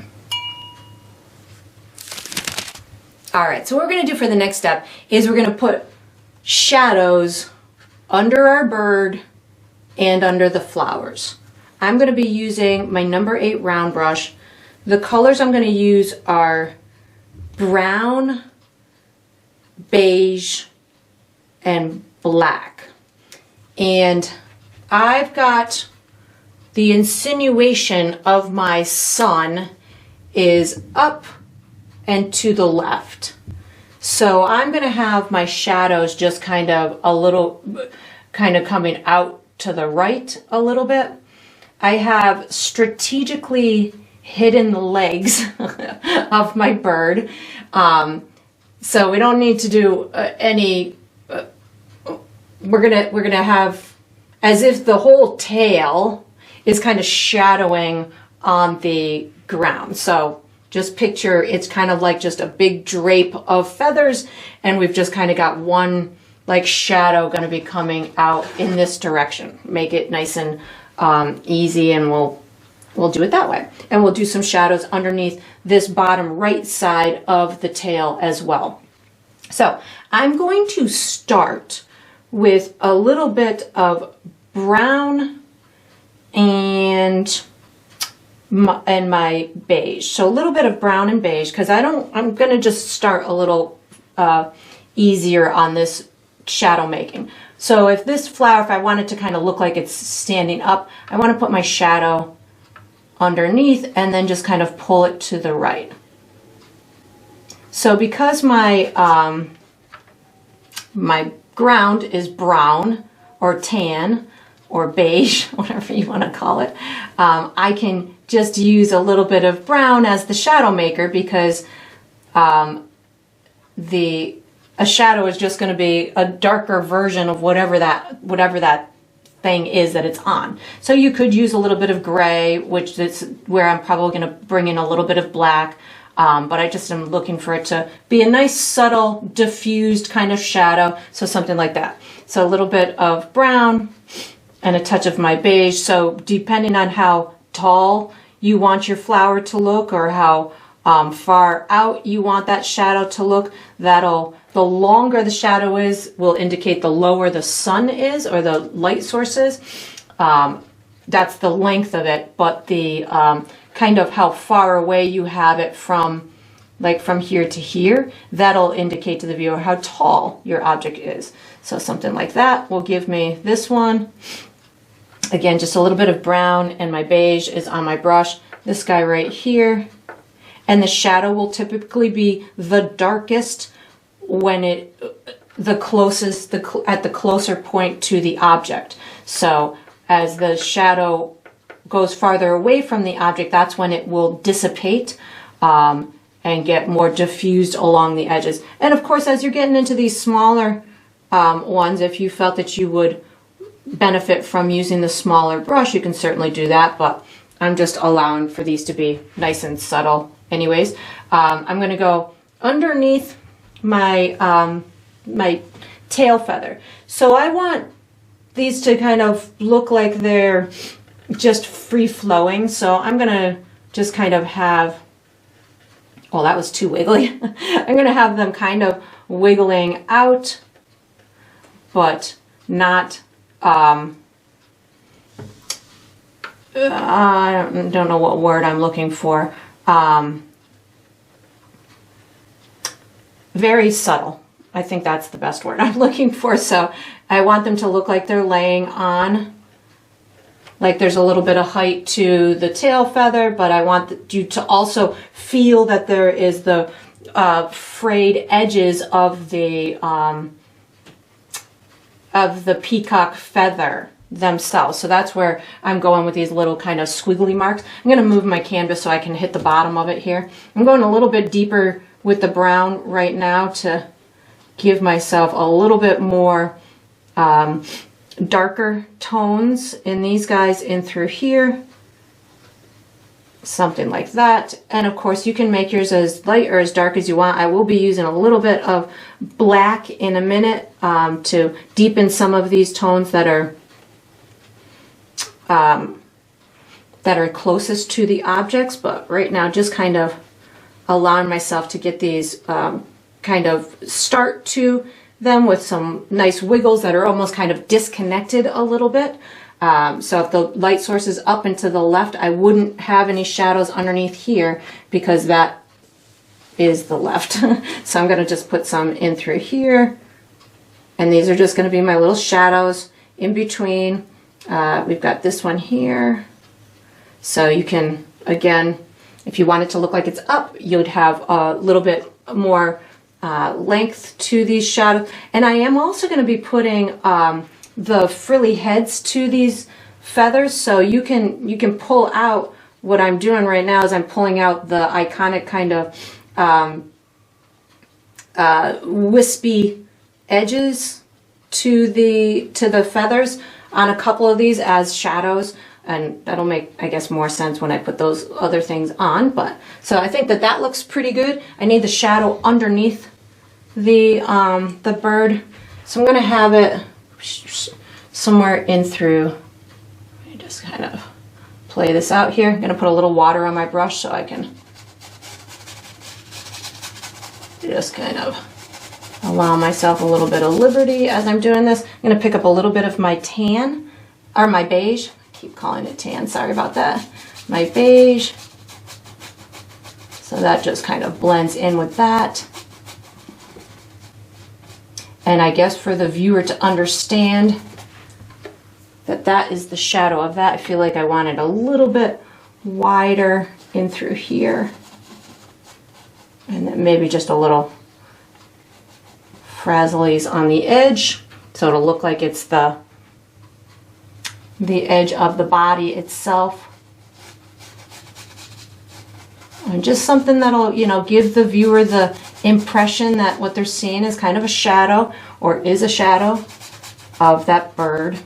And you can of course make it darker if you wanted to, or lighter, but I am going to add a tiny bit of black right now with a touch of water on my brush, just so I can get a little bit of these, a little bit darker right as they're meeting their object.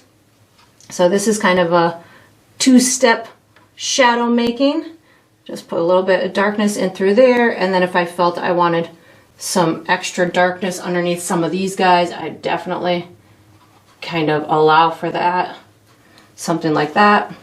I feel like I should go pretty dark underneath here too, so I'm just adding a little bit more darkness. And then I would let mine dry for a couple minutes, see if I want to add anything to it. If you did go a little bit too dark, or you felt that you wanted it to be more subtle, or you wanted it to be more severe, you can certainly add those things. But if you felt like it was too dark, just go back to your sand color. So that's the beige. You can always introduce that beige color right back into it, and that's going to help you diffuse that as much as you want to. It's just this is just sand, so it can have those light marks and dark marks in it, and it can be lumpy and bumpy. And I'm thinking that that's as far as I want to bring my shadow making. So I'm going to use this same brush for the next step, my 8 round, so you can just wash it and dry it and get ready. All right, so what we're going to do for the next step is, I'm going to call it the second step to the tail feathers. I'm going to be using my number 8 round. The colors I'm going to use are black, phthalo green, ultramarine blue, magenta, and brown. And what I'm going to be doing is I want to make sure I've got some good depth within this tail, so I'm going to be adding some darker areas, primarily probably underneath the eyes, so that way when I lay on top the real fine pieces, it'll help to define that. I also want to put some more darkness in this section in through here, so I'm going to be using my blue and magenta to make this like deep purpley type of tone, and that'll help to add some shadows in through there. And then I'm going to be just kind of putting another layer on the green stuff and the magenta stuff, just to start adding that depth to it. So I'm going to start with a little bit of black, brown, and water. So that infamous shadow making combination that I like to do. And I'm going to start kind of in my darker areas and just kind of work my way to the light. So I definitely feel I need some extra darkness in through here. And as I'm doing this, I'm thinking all the while, I'm making feathers. So I'm allowing myself to just be very free with the tip of my brush, allowing the tip of my brush to let these areas kind of morph and meld into one another with just a feathery kind of brush stroke. I'm seeing where these little eyes are that I had already put in place. So I'm allowing myself to just put this second layer on to enhance what we already started. So I'm going to go underneath these eyes, maybe a little bit more black. I don't need to be this timid. Underneath the eyes, and allowing for these kind of shadows to start to appear. So the shadows is what's going to put a lot of, like I said, that dimension in there. So think bottom left hand kind of area, maybe some little shadows around up in through here. I feel like there should be a little bit more up in through here. That looks pretty good. Just kind of tapping my brush. I'm looking for, looking for areas that I want to add those shadows. So again, for me, it's going to be a lot right underneath these eyes. And again, that'll make them pop out in through here. I've got some of the eyes in through here. Putting a little bit more water and brown on my brush. There we go. And you can see as soon as I put that dark mark underneath, it pops right out. That eye will just pop right out. Especially when we start putting all the other fun stuff on top of it later. So again, brown, black, and maybe a touch of water. And as I come down into kind of this bottom section of the bird, of the tail feather. I still want to do that, even though I'm starting to see, ooh, I've got a flower here. Ooh, maybe I'll put a little shadow underneath that. Oh, I've got my eye in through here, so maybe we'll get that little shadow going in through there. Again, I don't need that shadow to just underline it. I can certainly diffuse that shadow and bring it out a little bit farther. I've got some other areas down in through here, so I've got a nice eye going on here. I can pull a little bit of shadow there. I've got some flowers here. I've got the eye here. I got a flower here. So again, just kind of finding some areas to put darker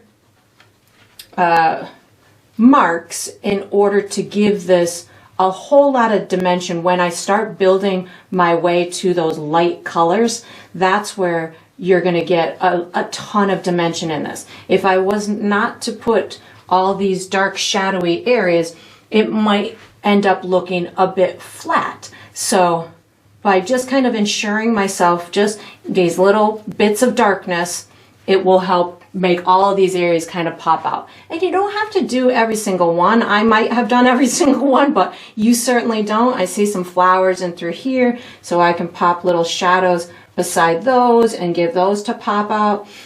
So once I've got that on there, I feel like I've got some good shadowy stuff. I want to start building a little bit more in through here. So I'm not going to wash my brush because I have a little bit of black and brown, which will help with this next thing I'm going to say. I'm going to pick up a little bit of magenta and blue, which when I combine them on my canvas is going to make this really cool purple color. And I'm just going to use this as a kind of an in-between blending type of a color from this blue section to the magenta section.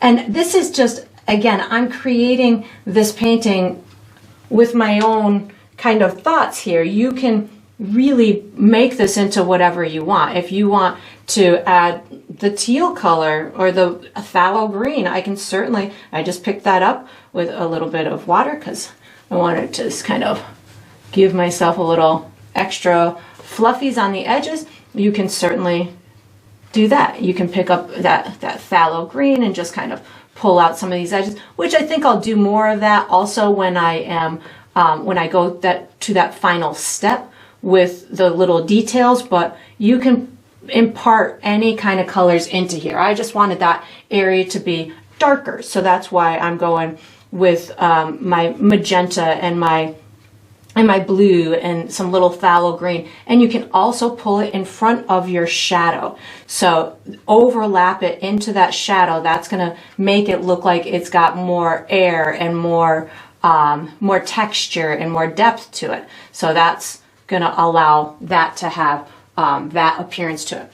So now that I've got kind of my darkness solidified over here, I can go up and I've got all of these other areas with the green that I can attend to. So I can use what's on my brush to kind of morph my way into that area.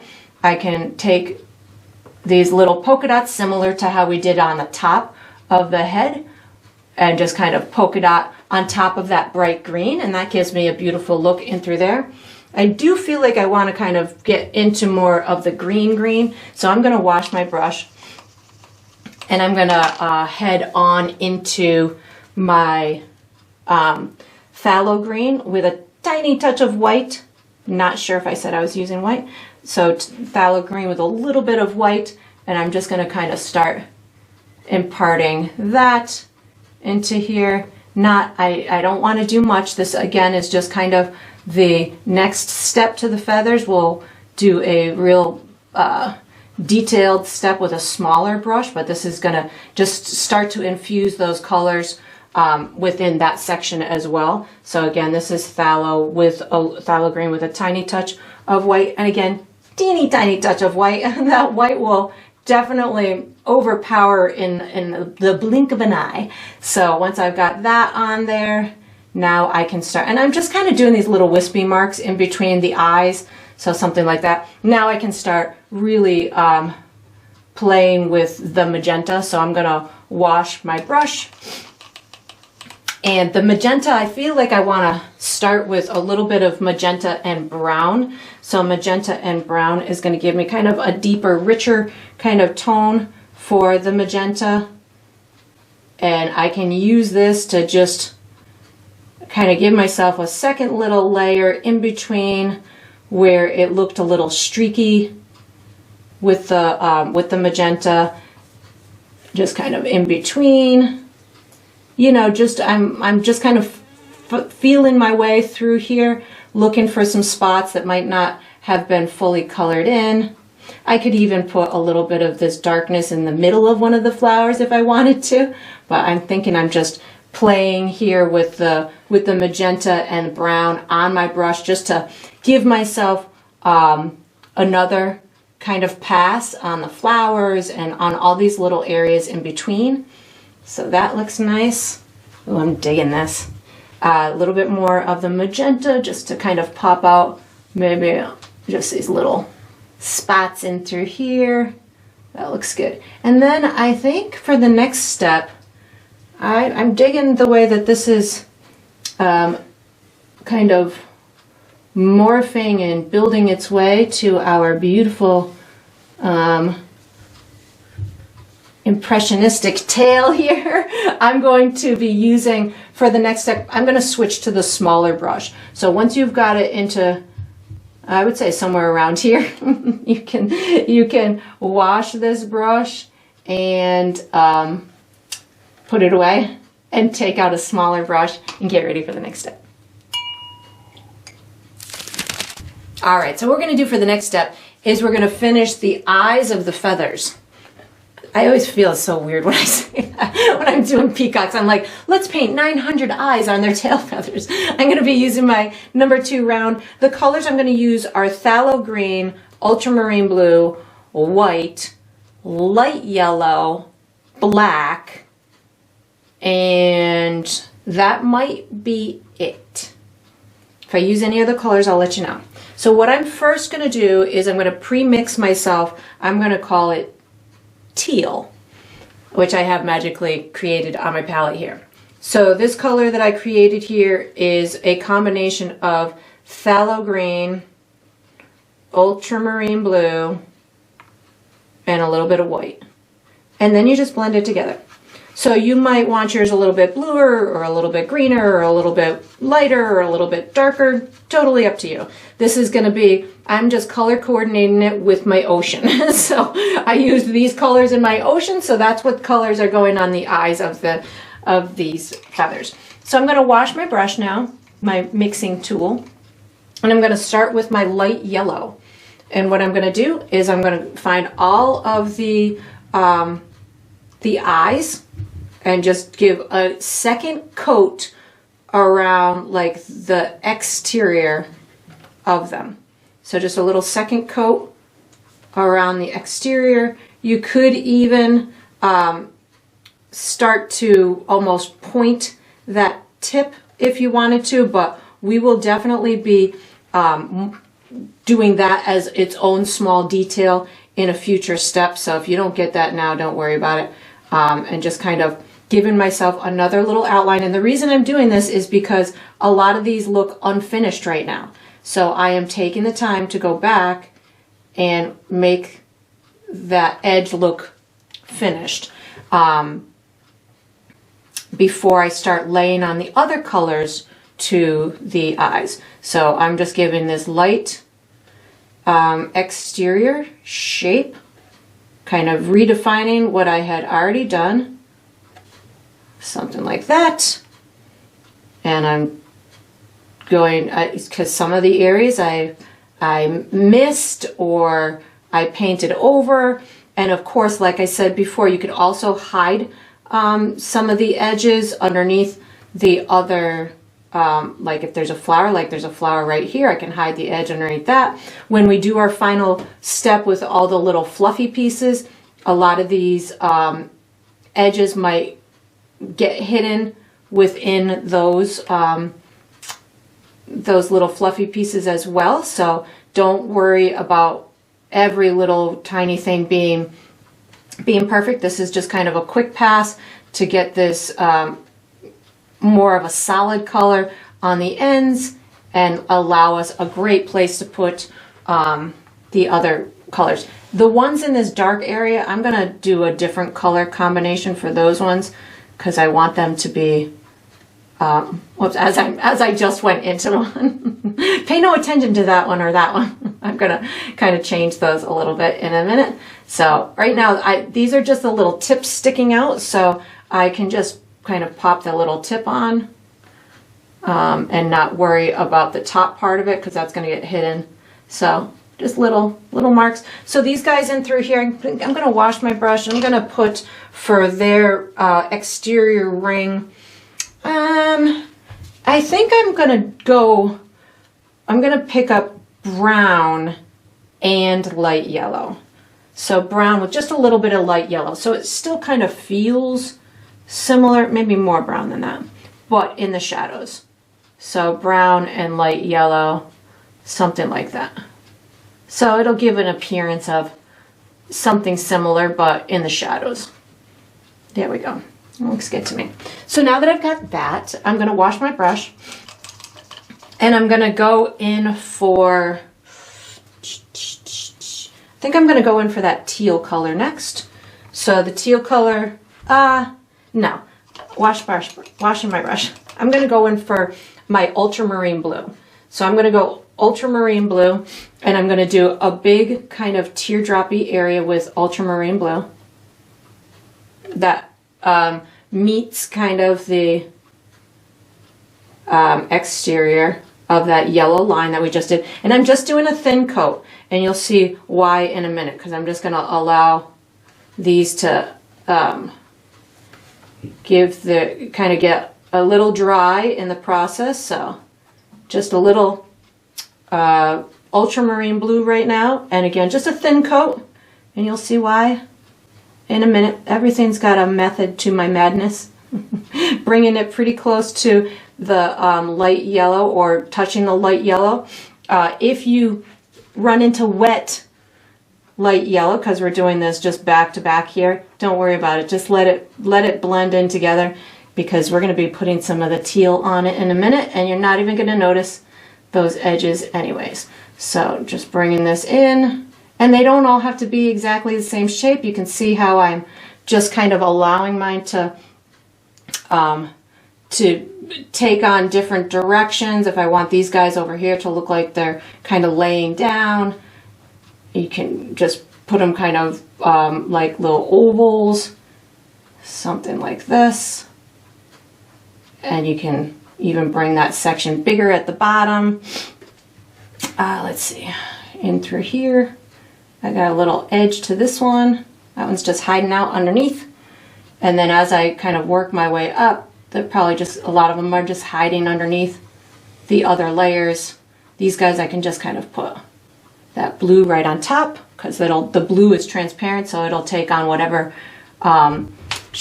coloring is underneath, or have the color underneath will affect it. And again, just leaving a little bit of that yellow, light yellow edge, something like this. I can't wait to see this done. I love just building these details and knowing that I've got this process, and knowing that what my end goal is. Just, it's not in the most prettiest stage right now, because I think all paintings go through what I lovingly refer to as growing pains. But knowing I can see the end result in my head right now, and I just can't wait to see it in person. So we've got this in through here. So now that I've got that, and I've got all those little black or blue kind of eyes to it, I can wash my brush again. And I'm going to go into that teal color. So washing my brush, I'm going to start at this end and work my way up, because these are probably dry by now. And I'm going to take this teal, and I'm going to do a marking, but I'm going to leave a little bit of that dark blue. So I'm going to take this and give like a little section like that. So I'm going to do that to all of them. So leave a little of that section at the tip, something like that.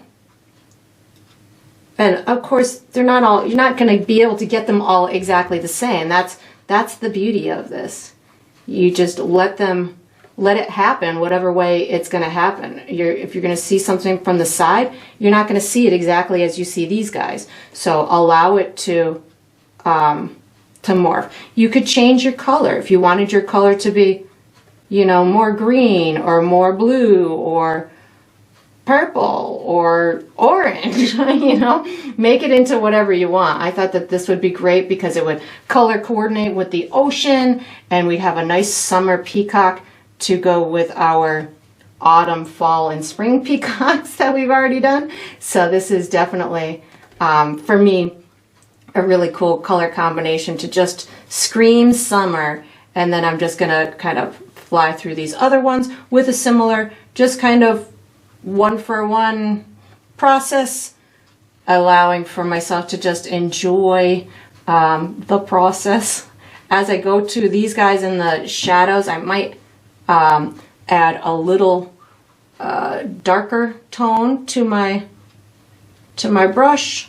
So these little guys up here, I'm just gonna kind of touch this color just so we can see. There we go. I think I want to also pop a couple of these little dots up in through here. So these guys here, I think I'm just going to wipe my brush and pick up some phthalo green. Yeah, so it's just a little bit darker over here in the shadows on these guys over here. Yeah, that looks nice. I feel like we should probably put a little something something in here too. There we go. So then I'm going to wash my brush again, and I'm going to pick up a little bit of black.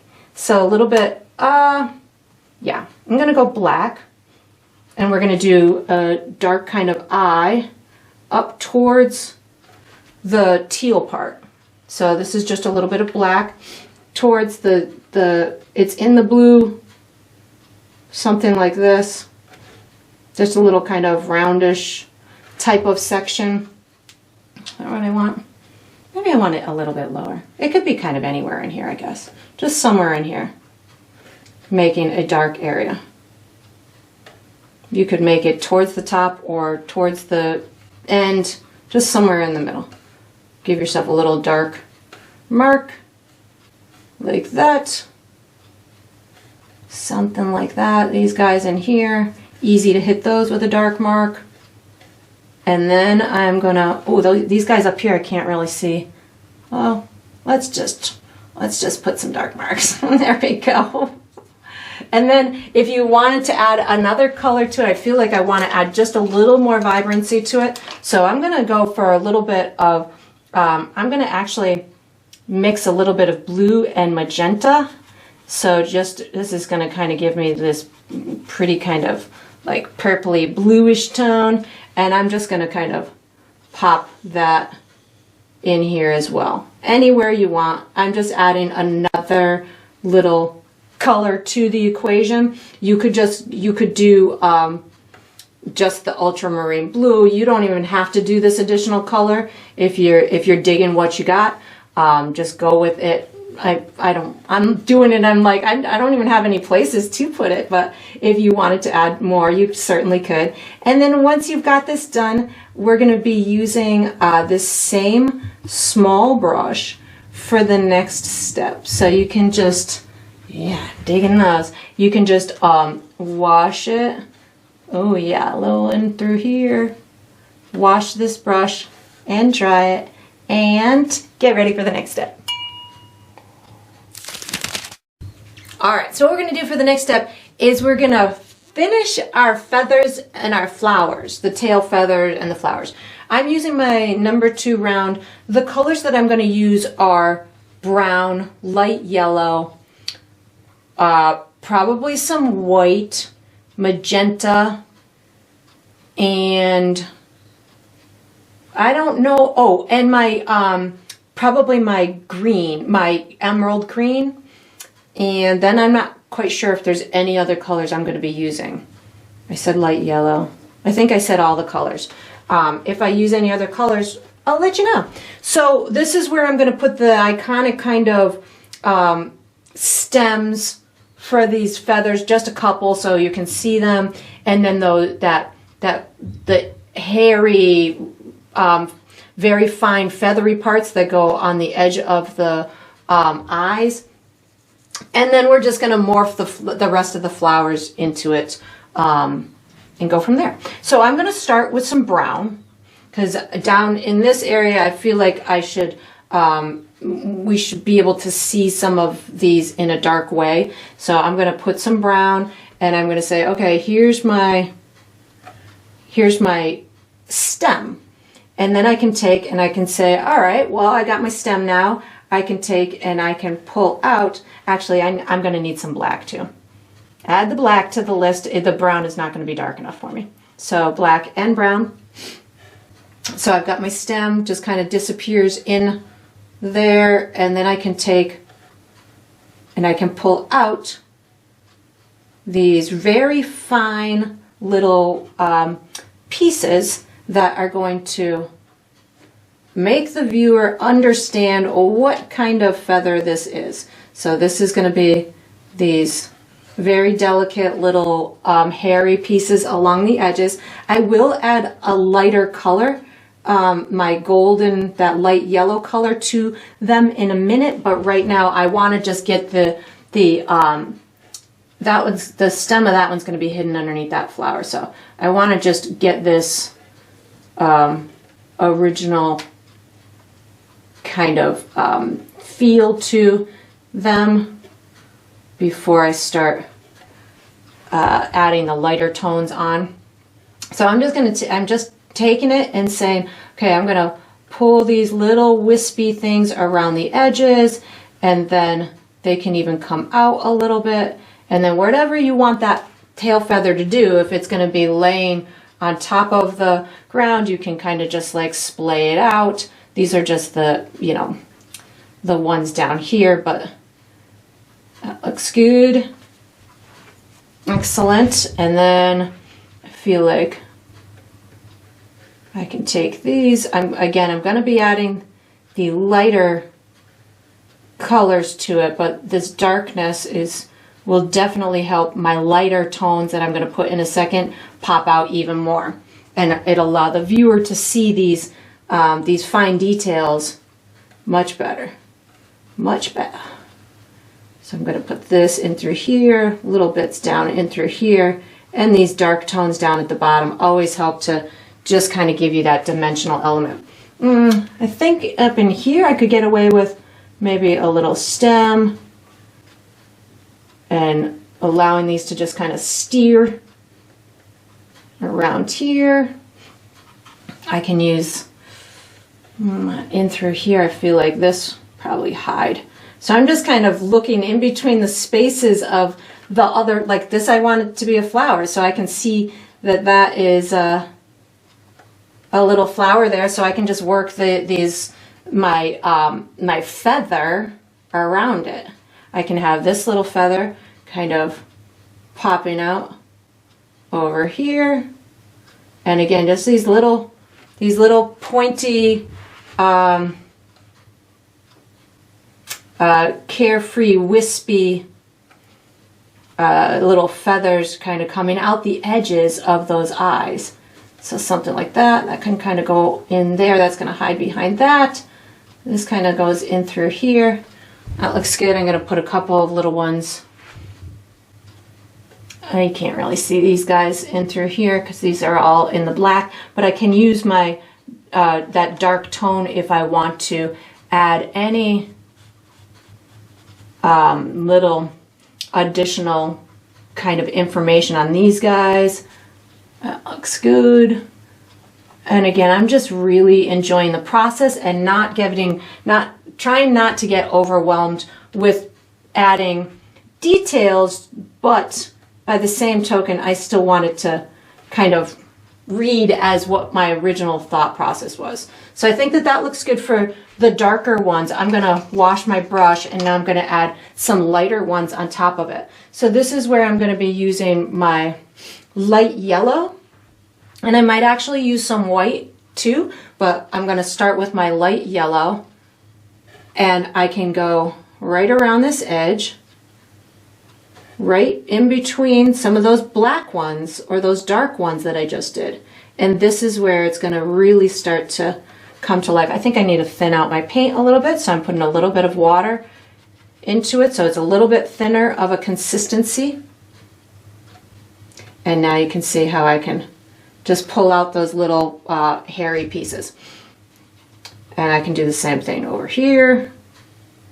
And just when you're going for those lighter tones, these little wispier, lighter pieces on the outside, you just don't need to put as much as you did with the darker pieces, or just let it kind of work side by side. You can even, I just put a little bit of white paint on my brush as well, so if you wanted some of them to look like they've got a little extra brightness, catching a little bit more of the sun, you can certainly do that. That'll be totally up to you. But again, I'm adding this little, oh, that was a little aggressive. That's okay, I'm at a strange angle. I'm gonna blame it on that.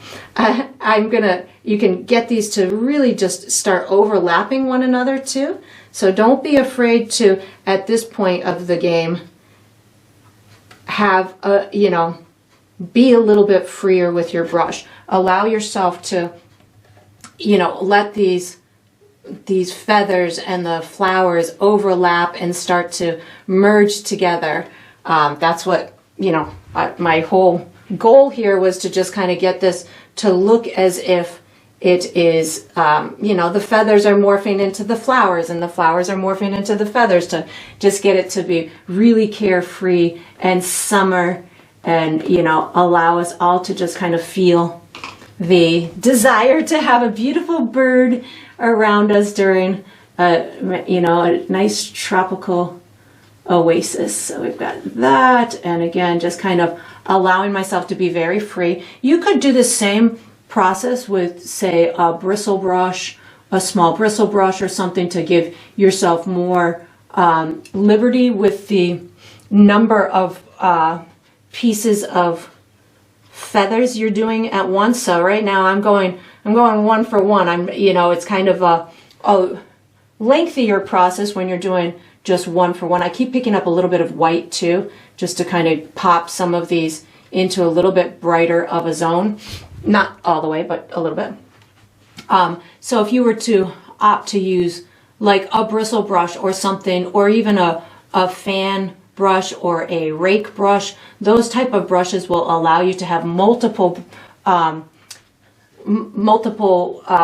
marks, but slender and organic feeling. So you can certainly, if those are brushes that you're comfortable with, you can certainly use those as well. I'm so digging this. I can't wait for it to be done. I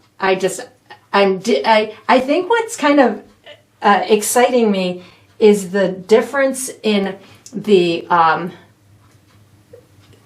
like the feathers have these long, almost stringy pieces to them, whereas the flowers are rounded. So I think it's a contrast in like this textural effect that is really piquing my visual interest right now. So I don't know, sometimes, you know, these things happen. So I'm just kind of rolling with it and just getting excited every brush stroke that I make. So you can, maybe you're not as excited, but you know, I have to be excited when I'm excited, and that just happens whenever it happens. So I'm going through this, and I'm going to start adding some of the green in a little bit. Let me just add some more of these bright little tips as these guys are kind of coming out from the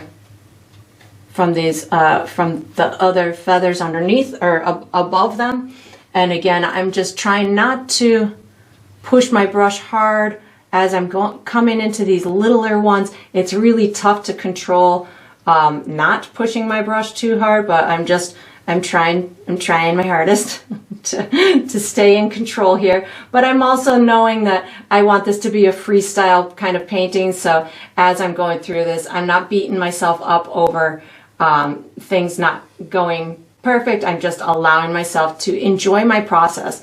that can sometimes be the hardest thing to do in painting, is to just enjoy that process. I am now going to go into some of my, I'm not going to wash my brush, I'm going into some of that emerald green plus a touch of my light yellow, and this is going to give me some beautiful tones up top. And I'm just going to kind of tap my brush in through here, give me, you know, I think I want that to be a bit brighter. I'm going to wash my brush. I'm going to go, I'm going to make my emerald green lighter by adding white to it. So I'm going emerald green and white right now. So I have a different kind of green and it's brighter.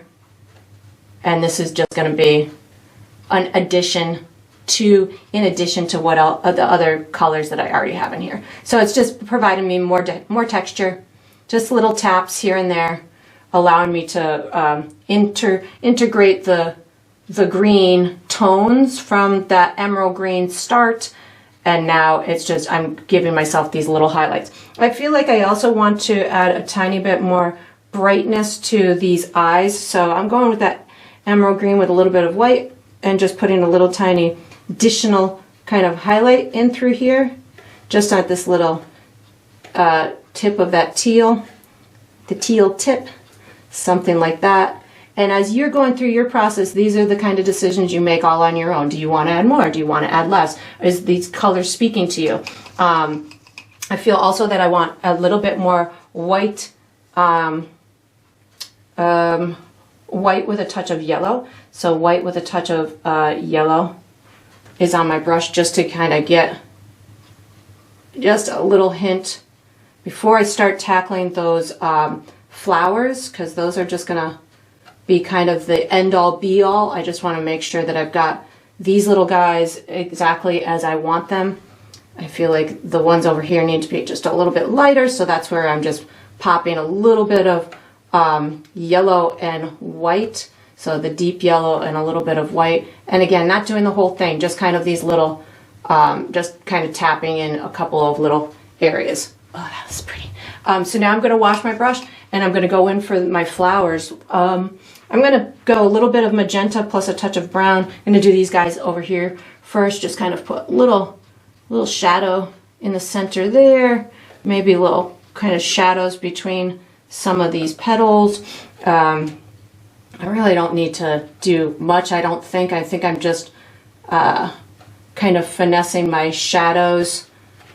And then I want my highlight of the flowers to be just a little bit different. So I think I'm going to actually wash my brush and do white and my magenta and add a tiny touch of yellow to it as well, just so it's a little bit different than the highlight initially, or has a little bit different tone to it, so it's more like little sunshiny. So again, these are just little decisions that you make as you're going through the process. If I want these to just kind of pop just a little bit differently, I can add that, just a hint of a different tone into the highlight. And I can always just pick back up a little bit of my magenta and just kind of make sure that that does what I want it to do. I don't really need it to do a whole heck of a lot, because I think that they were pretty good to start with. I've got my kind of curved petals. And then when I go into, say, these guys in through here, if I want a little bit more on any of those petals, I can just kind of wiggle that brush around those curved edges using magenta, white, the lighter color. And again, I'm just going for some abstract or impressionistic kind of flowers around these edges, maybe a little bit more white just to pop on a couple of little petals here and there. But it's this curved edge that I'm giving the petals that's making them look different than the feathers to the tail. So that's how I'm getting it to look different. I'm giving them these curved edges, the little ripples at the edge of the petals, and that allows them to look different. And then I can pop any of this little magenta color anywhere else. If you feel like you need to tie it in, just pop little dots here and there, and that'll get it to work. You can also just make sure that you have all of your edges with enough little pull-out parts. Maybe I've got a little petal in through there. I think that that's good. I think that's it. So we're going to be using, I don't think I need to do anything else. I think it's pretty the way that it is. We're going to use our small brush for the next step. So once you've got this done, you can wash and dry the small brush and get ready for the next step. All right, so we are on to the final step. This is the final step of every painting, which is to sign it. So I typically sign mine in the lower left or the lower right. I am going to be using my small round for this, and I think I'm going lower left with brown paint. I like to sign mine with my initials, but you can, of course, sign yours however you want. You can sign it with your full name. You can make up a special symbol if you want to. You can sign it on the back. You can hide it in the painting. Whatever you want to identify the painting as yours is totally up to you because it's your decision. And that is going to conclude this painting. I hope you enjoyed the process. I hope you painted yourself a beautiful summer peacock, and I look forward to painting and sipping with you again sometime.